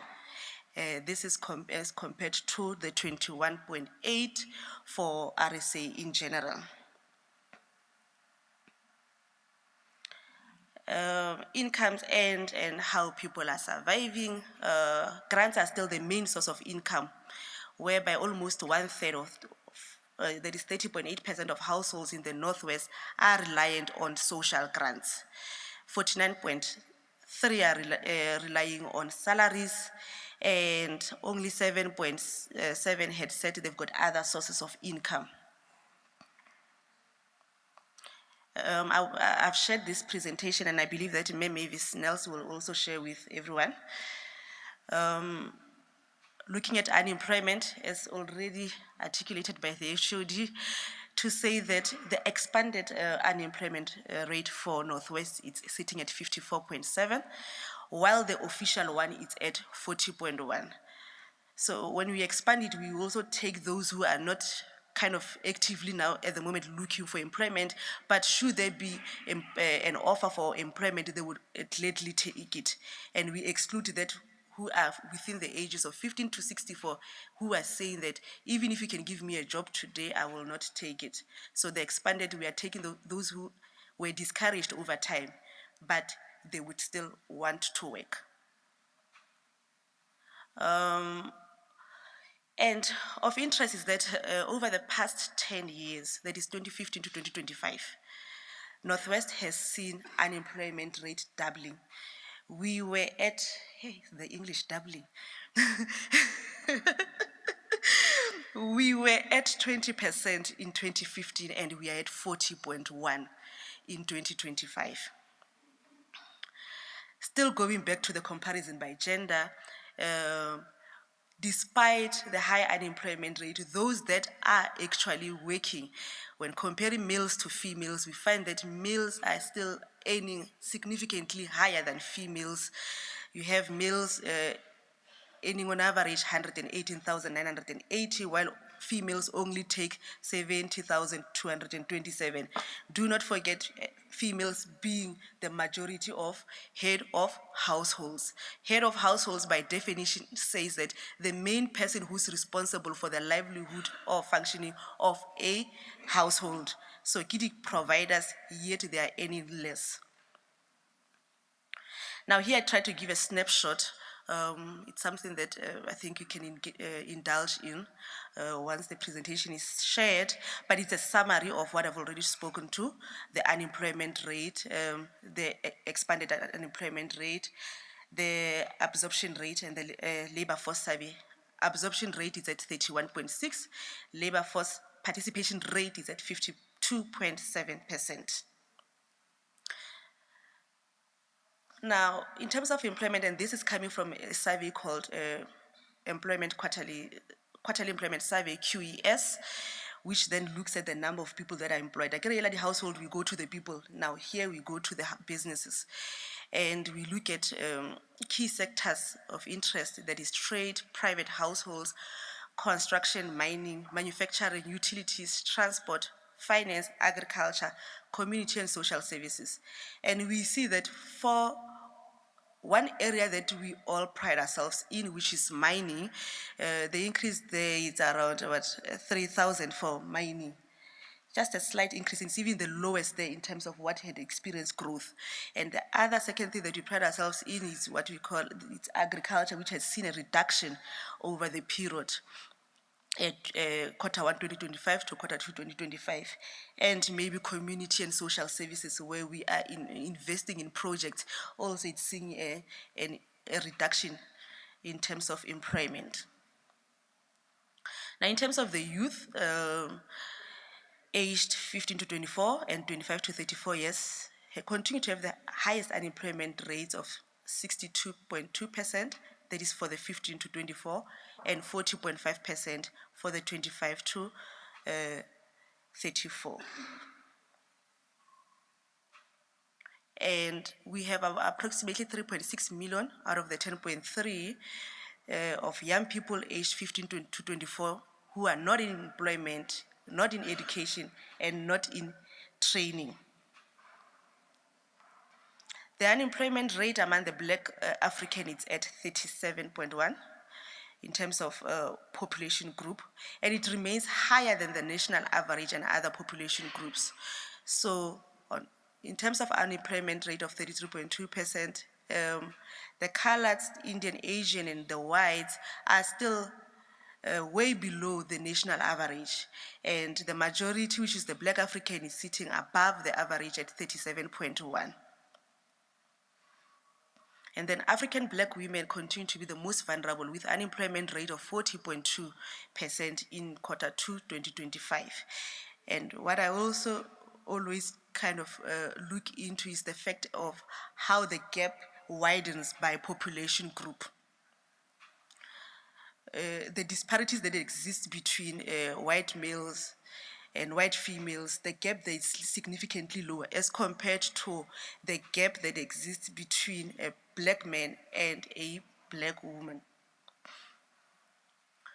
And then in terms of where these men and women are employed, women are more likely to be employed in community and social services, trade, finance, and private households compared to men. And in terms of positions, women occupying managerial positions account for 6.8% compared to 10.7% for men. Women were more likely to be employed in the elementary work, sales and services, clerical work, domestic work, technical and professional occupations. Now,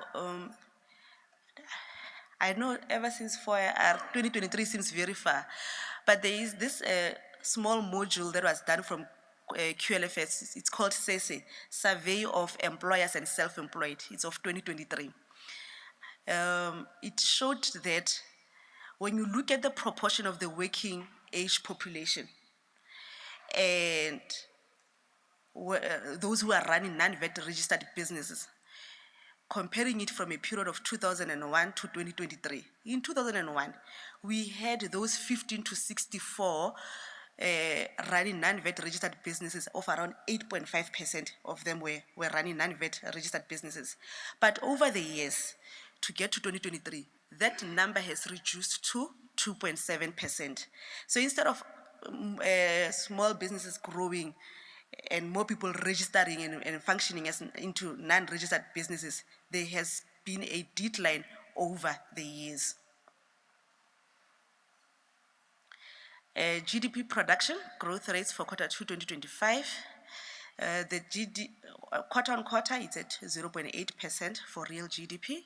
Year on year it's at 0.6%, and 6 month to 6 month it's at 0.7%.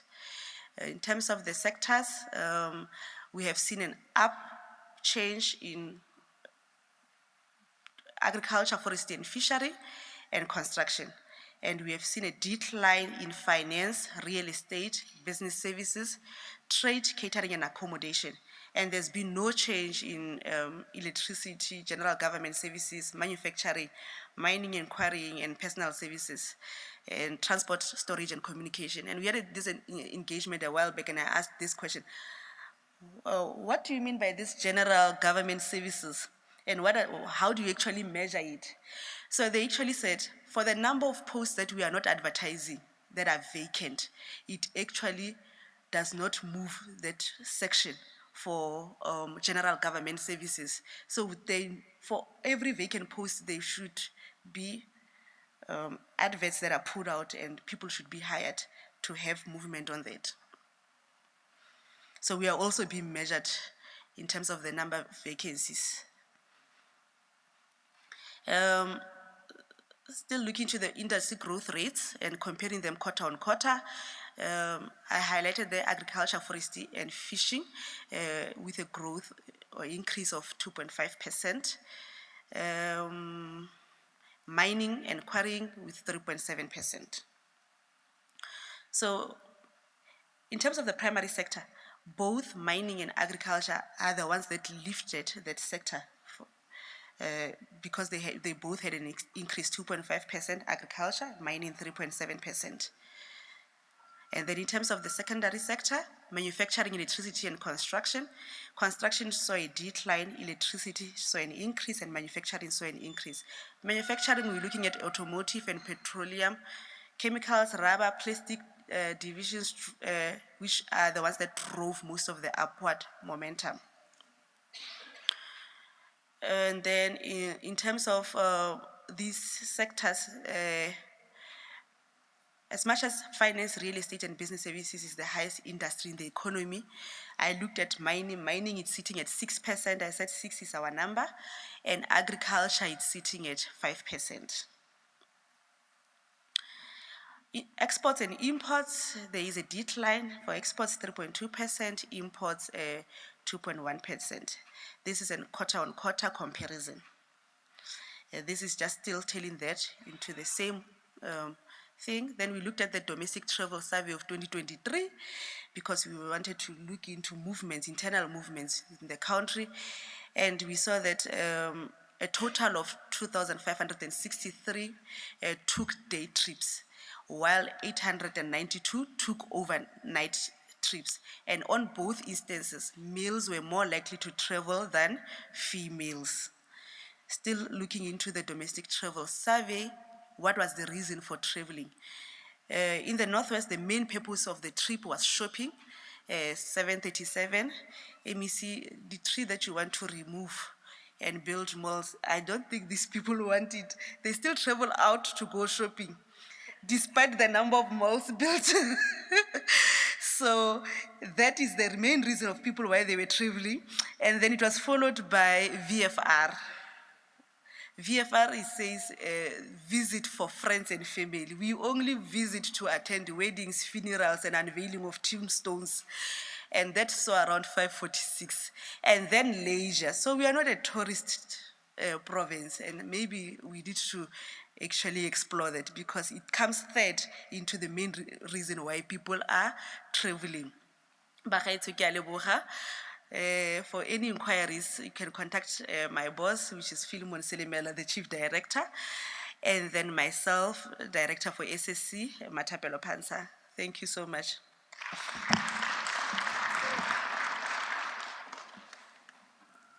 Sure, okay. After.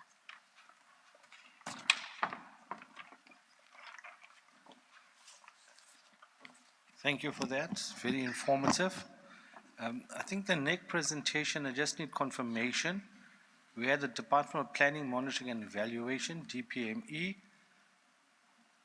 and I think that was going to be combined with the Office of the Premier. Are those presentations? We're talking about the DPME, and the others, the second one was the Office of the Premier. Presentations on provincial growth, development strategy, guidance on the development of the draft APP 2026-27, and the program of action. I see it was combined.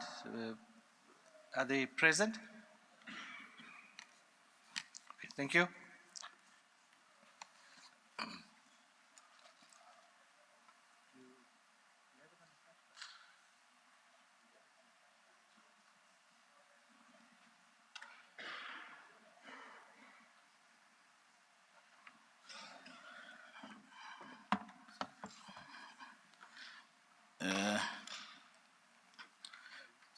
Sorry. Okay.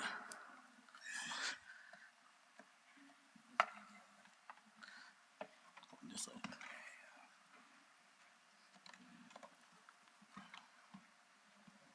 Yeah.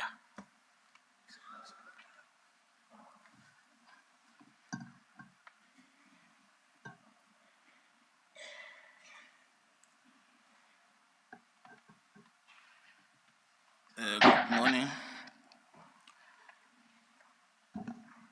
MEC, HOD, senior managers, colleagues, all protocol observed.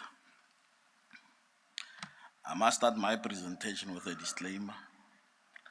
My name is Franz Matsoko from Office of the Premier. Regarding the issue of the PGDS, the Provincial Growth and Development Strategy is currently approved. However, the office is busy with the implementation plan, of which I'm told that the Chief Director is going to present the final draft of the implementation plan. And then departments are going to be consulted in a cluster format so that we can be able to get their inputs, because the crux of the matter lies with the implementation. So that implementation plan is very crucial, that it must accompany the PGDS. Honorable MEC, that is the outline of my presentation. And firstly, I must acknowledge that the comments that were made by the HOD and the comments that were made by you, MEC, as well as Stats SA, requires us to do something with the current situation. That is why it is imperative that the Provincial Growth and Development Strategy must have an implementation plan that is going to outline who must do what, when and how and with whom, and possibly at what cost. Then when you look into my presentation, it talks about the background, the MTDP strategic priorities, summary of priorities, core elements of the situational analysis and what makes a good plan, policies to consider and conclusion. You'll recall that we are in the GNU government and the MTDP has been adopted as a national policy framework that is intended to guide development in the country. And subsequent to that, the Northwest Province managed to identify its own priorities that are linked to the MTDP as well as GNU outcomes. And those priorities, we have already outlined them, that we have got 3 priorities, that is inclusive growth and job creation, reduce poverty and tackle the high cost of living, and building a capable, ethical, and developmental state. And when you look into the outcomes, they are there, as well as provincial focal areas. But we did some sort of a dry run to say, yes, we have got priorities, we have got outcomes, but let us identify programs within each and every department that are in support of the MTDP. And we made an effort to take the APP that is currently under implementation of the department and identify those particular programs. And it is indeed commendable when you look into APP. It has reflected that the department is indeed responsive to such. And the exercise that we have done of the PGDS implementation plan also ensures that all these interventions are going to constitute an integral part of the PGDS implementation plan, so that when the PGDS is implemented, it reflects that there is a relationship between the APP, the strat plan, the MTDP, and the PGDS implementation plan. so that when you produce a report, that report is able to cover number of policy frameworks or number of plans that are expected. The other issue is that what are the core elements of the situational analysis as we review our APP? Remember, last year you did your strat plan and the APP, this year you are reviewing.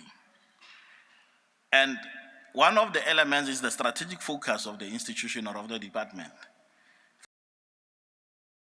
Preamble MEC, you have spoken about the issue of the impact, which is very critical for each organization. So as you review your APP, the question is, what is the current state of affairs in terms of achieving our strategic focus at the department? It's one of the issues that we need to reflect about. The issue of the statistics. Statistics South Africa had already presented. The question is, if that's the situation in terms of what statistics South Africa had presented, what is your view as the department, and what is that you are going to do in order to rectify the situation? So you need to take issues of statistical data into consideration as you move forward to inform your planning. The other issue is the issue of demographic data. It has been highlighted about the population size in the province, number of people that are unemployed, and so on and so forth. The issue is that the projects and the programs that we introduce, to what extent they will be able to improve the livelihood of the people of the Northwest. Evidence-based analysis of strategic context relating to priorities relating to women, youth, and people with disabilities, it is imperative. How do you ensure that as you move forward, you also cater the needs of the designated groups? The other issue is information on the demand for services and challenges experienced. When you do environmental scanning, what is the demand for the service that you are rendering? And what are the challenges? And what do you intend to do with such challenges identified going forward? Emerging priorities and opportunities which will be implemented during the planning period. What are those priorities that are emerging and the opportunities that you can use it to change the situation within the Northwest Province, based on the information that Statistics South Africa had already alluded to?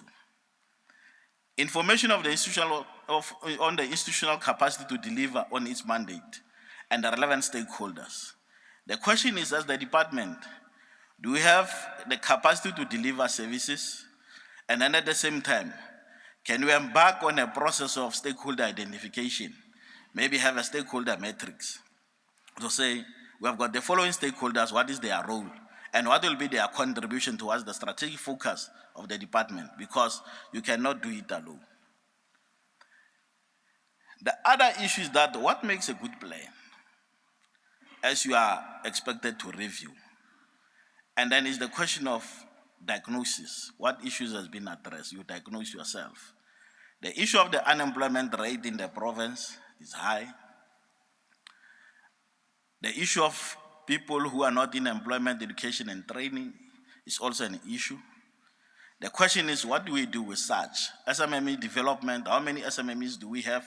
And how many do we intend to empower going forward that will be able to assist the province in terms of job creation and other related matters? Then within your plan, you need to, having identified those particular problems, you need to come up with the proposals or interventions. And those interventions must be responsive to the problems that have been identified. And that requires a collective wisdom within this boardroom. The other issue that the framework for strategic planning and annual performance plans requires is that alignment between outcomes, outputs, and performance indicators are important. You have to ensure that whatever is contained within the APP supports the strategic plan of the department. And then the other issue is proper target setting. With this one, we are simply saying, cut your suit according to the cloth that you have. Don't over-target, and then when you have to report, you say budgetary constraints.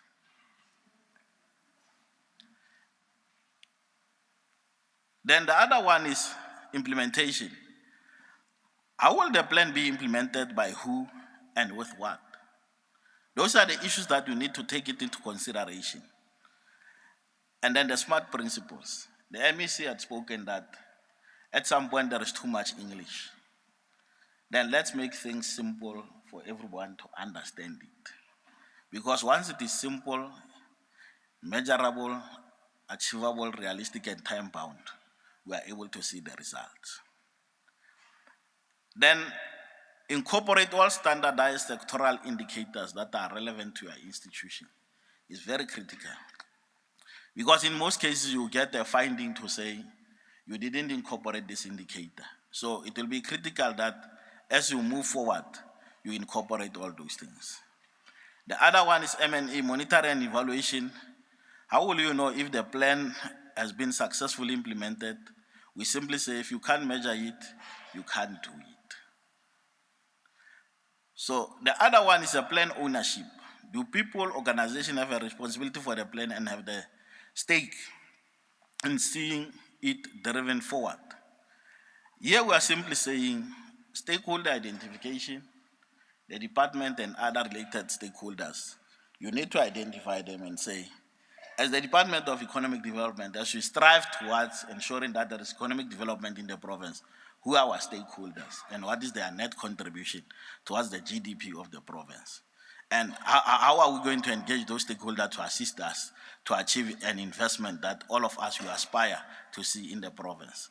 And it is indeed inspiring, MEC, to hear from you saying you need an investment conference, whether it's 4 investors or 5. However, those 4 or 5 people are stakeholders, and those stakeholders can make a difference in the GDP of the province as well as job creation. The other one is lack of plan ownership. It is important that all of us, we must take ownership of the APP. And once all of us, we take ownership of the plan, we'll be able to achieve its outcomes, its outputs, and performance indicators. Then poor target setting and clear TIDs and whatever, those things are not required.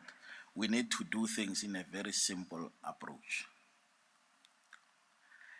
Policies that needs to be considered, the NDP, the MTDP, SONA will be next year, SOPA or Open of the Parliament will be next year, the DDM, then the provincial Makotla resolutions. We are going to have Lekotla soon, if not mistaken, and then in most cases, once the resolutions are there, they got disseminated via the office of the HOD as well as the office of the planners in the department. And then policies that are relevant to the department, they must also find an expression within your draft APP. In conclusion, Chair, as part of adhering to the revised framework for strategic plans and annual performance plan, all the departments are expected to submit their draft APP by the 15th of October to the Office of the Premier. Then Office of the Premier will submit to DPME on the 31st of October. Lastly, together we can build vibrant, prosperous, and sustainable communities, only if we work together. Thank you.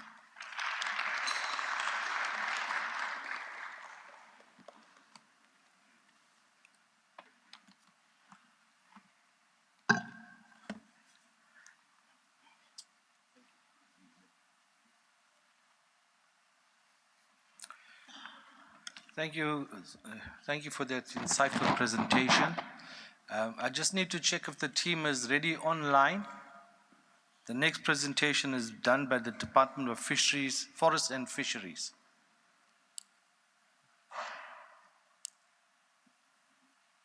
Can we confirm if that is online? Are we ready?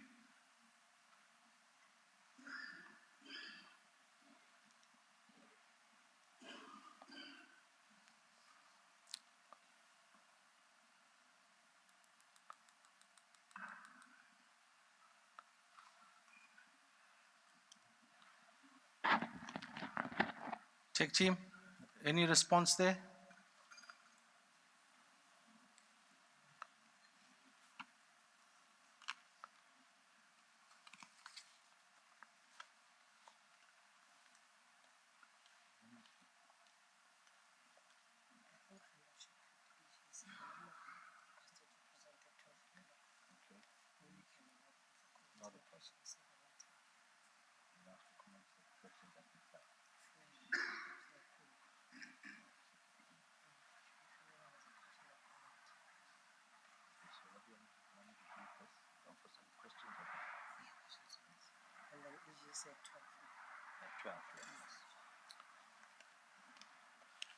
Sorry, colleagues.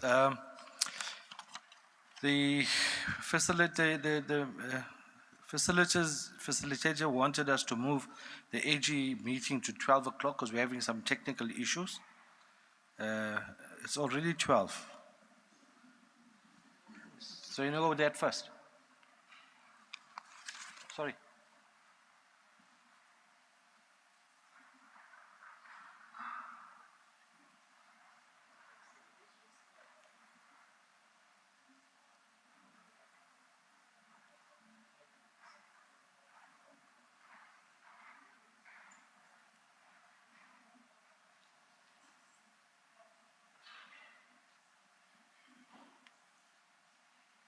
Sorry about that, colleagues. They want the AG Auditor General report presentation. Is that available? They requested to move to 12 o'clock. Yeah. That's why I'm asking if they can come through now and present. Just 12 o'clock.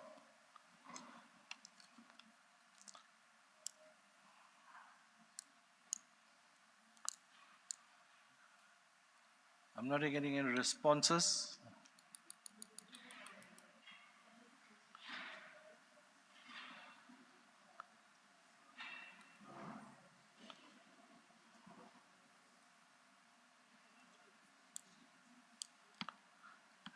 Can you take Gibbs in case they are not here? Gibbs. Yeah. Okay. Thank you. Members, I think Gibbs are ready to present while we're waiting for the rest to sort out. Can the Gibbs representative please come through?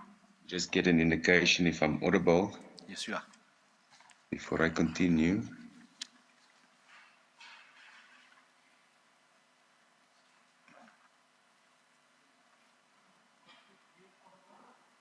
Program Director, maybe if you can just confirm if I'm audible. Yes, you are.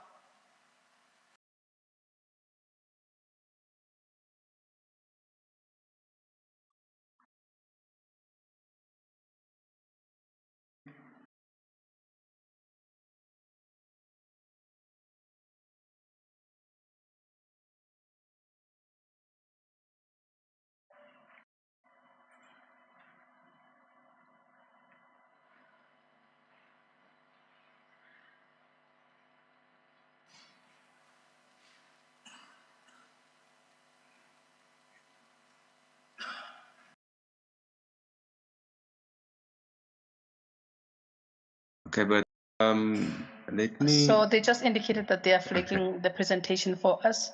Okay. Yes, they have indicated that we are audible. Okay, thanks for the confirmation, confidence. Thank you again to the department for make this presentation of 2024-25. Good afternoon. My name is Rudo Venter. I'm the Senior Manager from the Office of the Auditor General. And a good afternoon, Honorable MEC.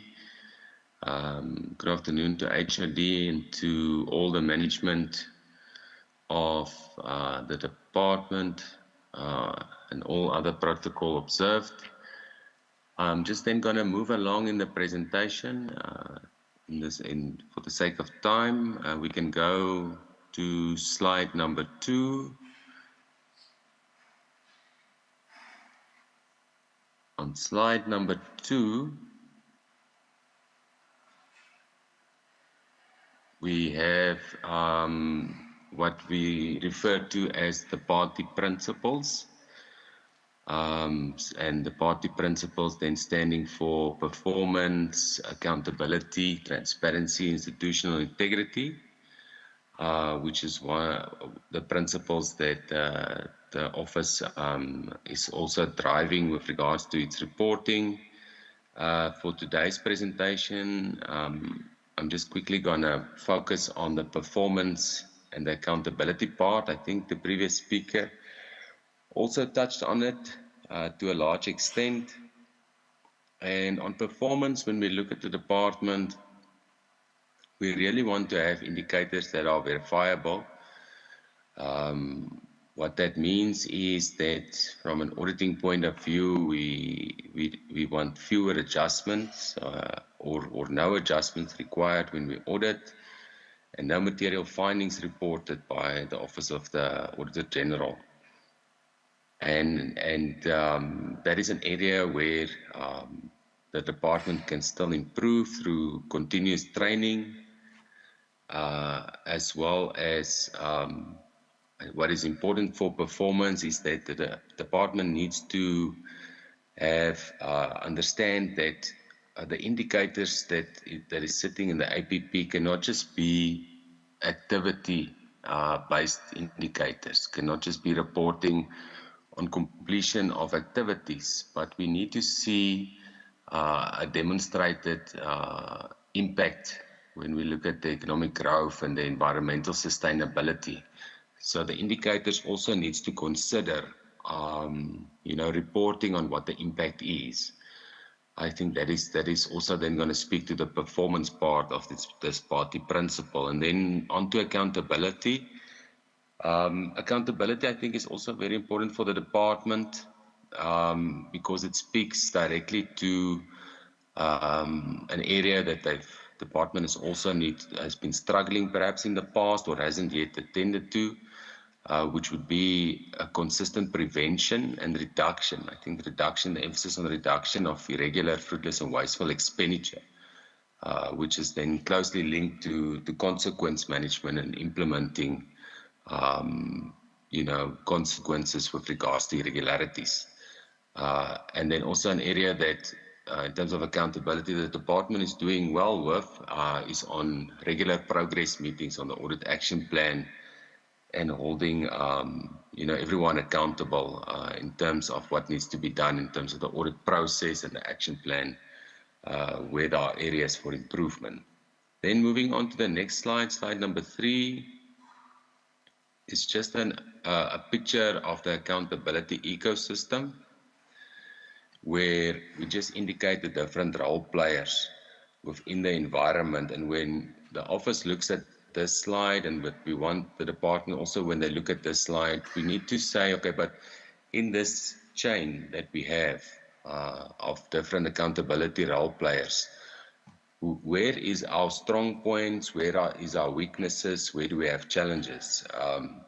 So in our assessment that we do, we can perhaps then indicate, for that the accounting officer, the HOD, we've got now a substantive appointment, which is a step into the right direction, brings more stability to the department.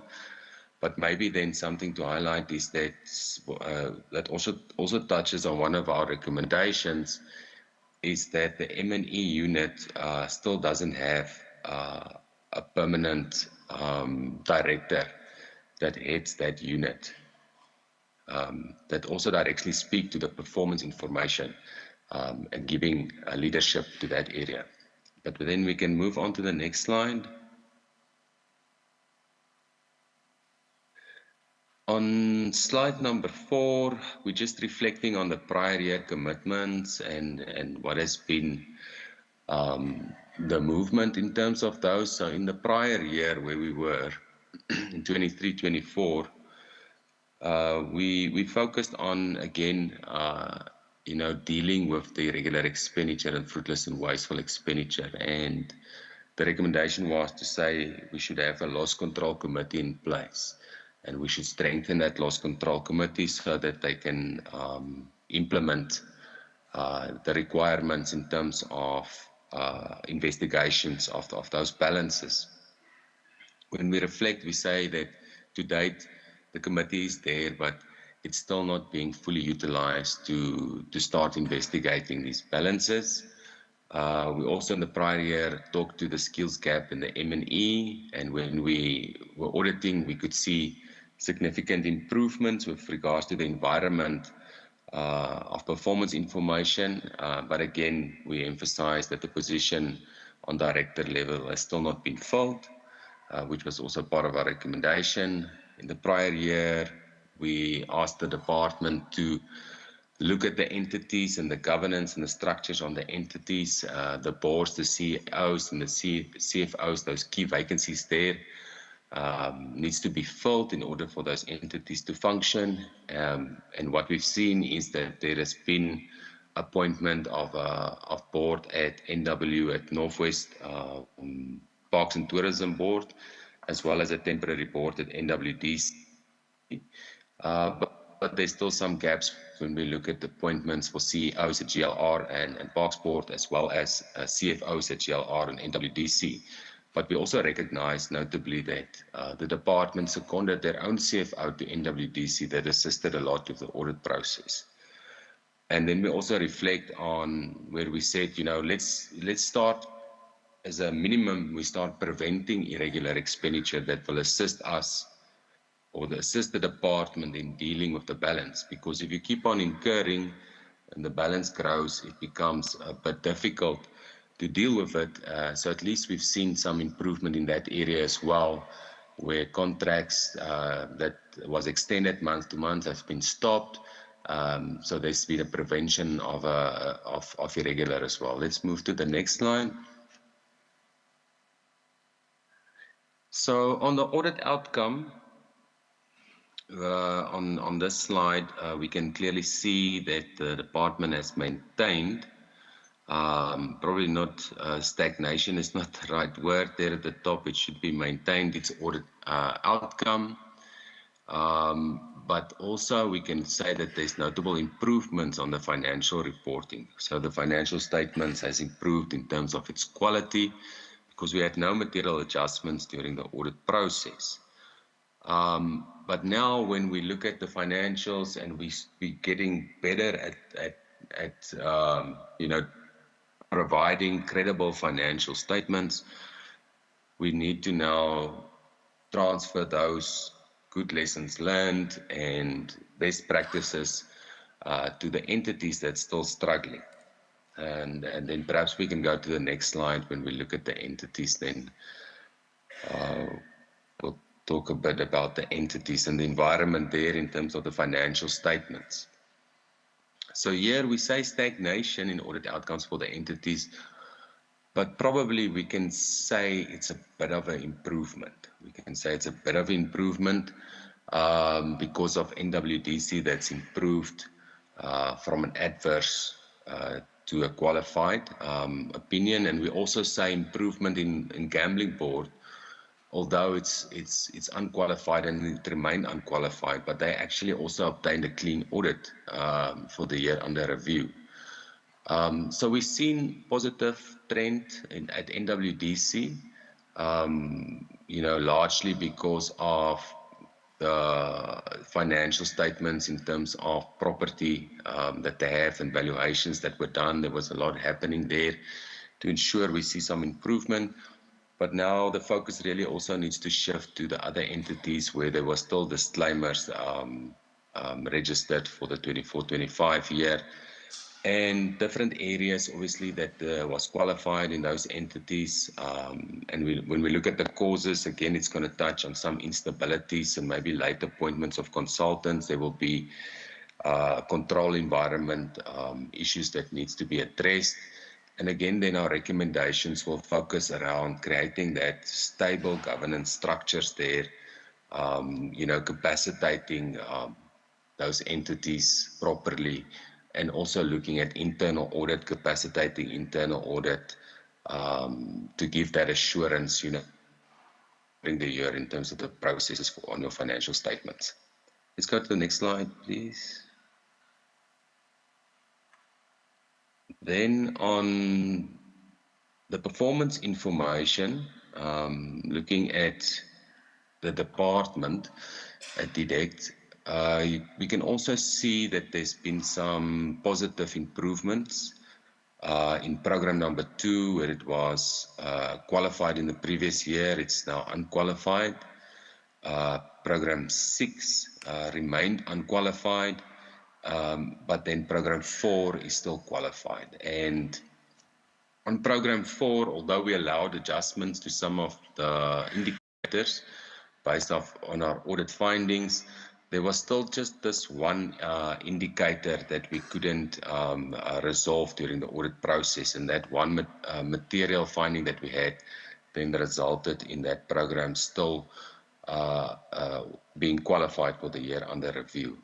So in essence, the department is very close to getting, the reporting sorted out to a degree where you've got no material findings on performance information on the scope in programs that we audit. And so we still emphasize, keep on strengthening the M&E unit. Let's get the necessary capacity in there to ensure that everyone understands what is required of them. The previous speaker spoke about the ownership on the APP, and also spoke about those things being measurable at the end, about when you're setting those targets, that they are measurable. But let's go look at some of the targets on the next slide, where there's also then some underachievement that we just also wanted to reflect on. Because this is when we set the indicators, maybe they are not reasonable or measurable or achievable, maybe is the right word. So we're just highlighting about 4 indicators, but I want to speak about 3 of them, because the one on the number of existing businesses, although it looks like an underachievement, what the audit found there was that there was actually a lot of support provided to existing businesses. But the criteria would speak about, businesses older than 5 years. And so then a lot of these businesses was not falling within the criteria, but although now it looks like an underachievement, in actual fact, it's just not speaking to this indicator. And perhaps that's where there needs to be consideration then, when we also look at Program 2 specifically. We say that, there's only 55% achievement, while 88% of the budget was spent. So there needs to be an analysis on what did we do then, what were we busy with doing, because perhaps then, for an example, on the number of business enterprises supported through business turnaround solutions, we've only achieved 2. And with the number of youth trained as business advisors, there's been no movement yet. But we know then, when we do an analysis of that, we'll see that service providers were appointed. There was issues with the service provider in terms of providing the training, etc. And then we need to look at, but then how are we gonna, what is the root cause of this? When we look at the root causes, is it poor project management? Do we need to give further training to the individuals that's responsible for these indicators, to understand these indicators? What do we need to do that when we look at an indicator and we plan on what we're going to do, that we ensure that we get to the achievement at the end of the year, that on a quarterly basis we course correct where there are issues, so that we achieve in these areas. But this is just then a slide to show some of the indicators that perhaps the department needs to go back and reflect on, and to see where they can do better in terms of achievement. Let's go to the next slide. Thank you. So the next slide is going to talk about the compliance area. When we scope in legislation and we look at certain areas, we can see that the department again improved on the quality of financial statements. So there was no non-compliance on that, mainly because there was no material adjustments. There was still non-compliance on consequence management, and this is a non-compliance stemming directly from where we say the department did not investigate regular and fruitless wasteful expenditure from the prior year. So the balance that's sitting there has not yet been investigated. That one remained. On expenditure management, we see improvement. Then on procurement, there was still one non-compliance on contract management, where there was extensions of time, but it wasn't approved by a delegated official.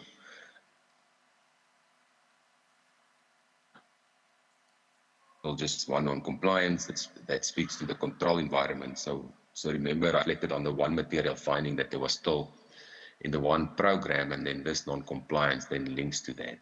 So in essence, when we then conclude, we say that there is still 3 non-compliance areas that the department really needs to look at, because some of them is really something that's quite obtainable. When you look at the one material finding on performance information, if that's resolved, then this non-compliance will be resolved.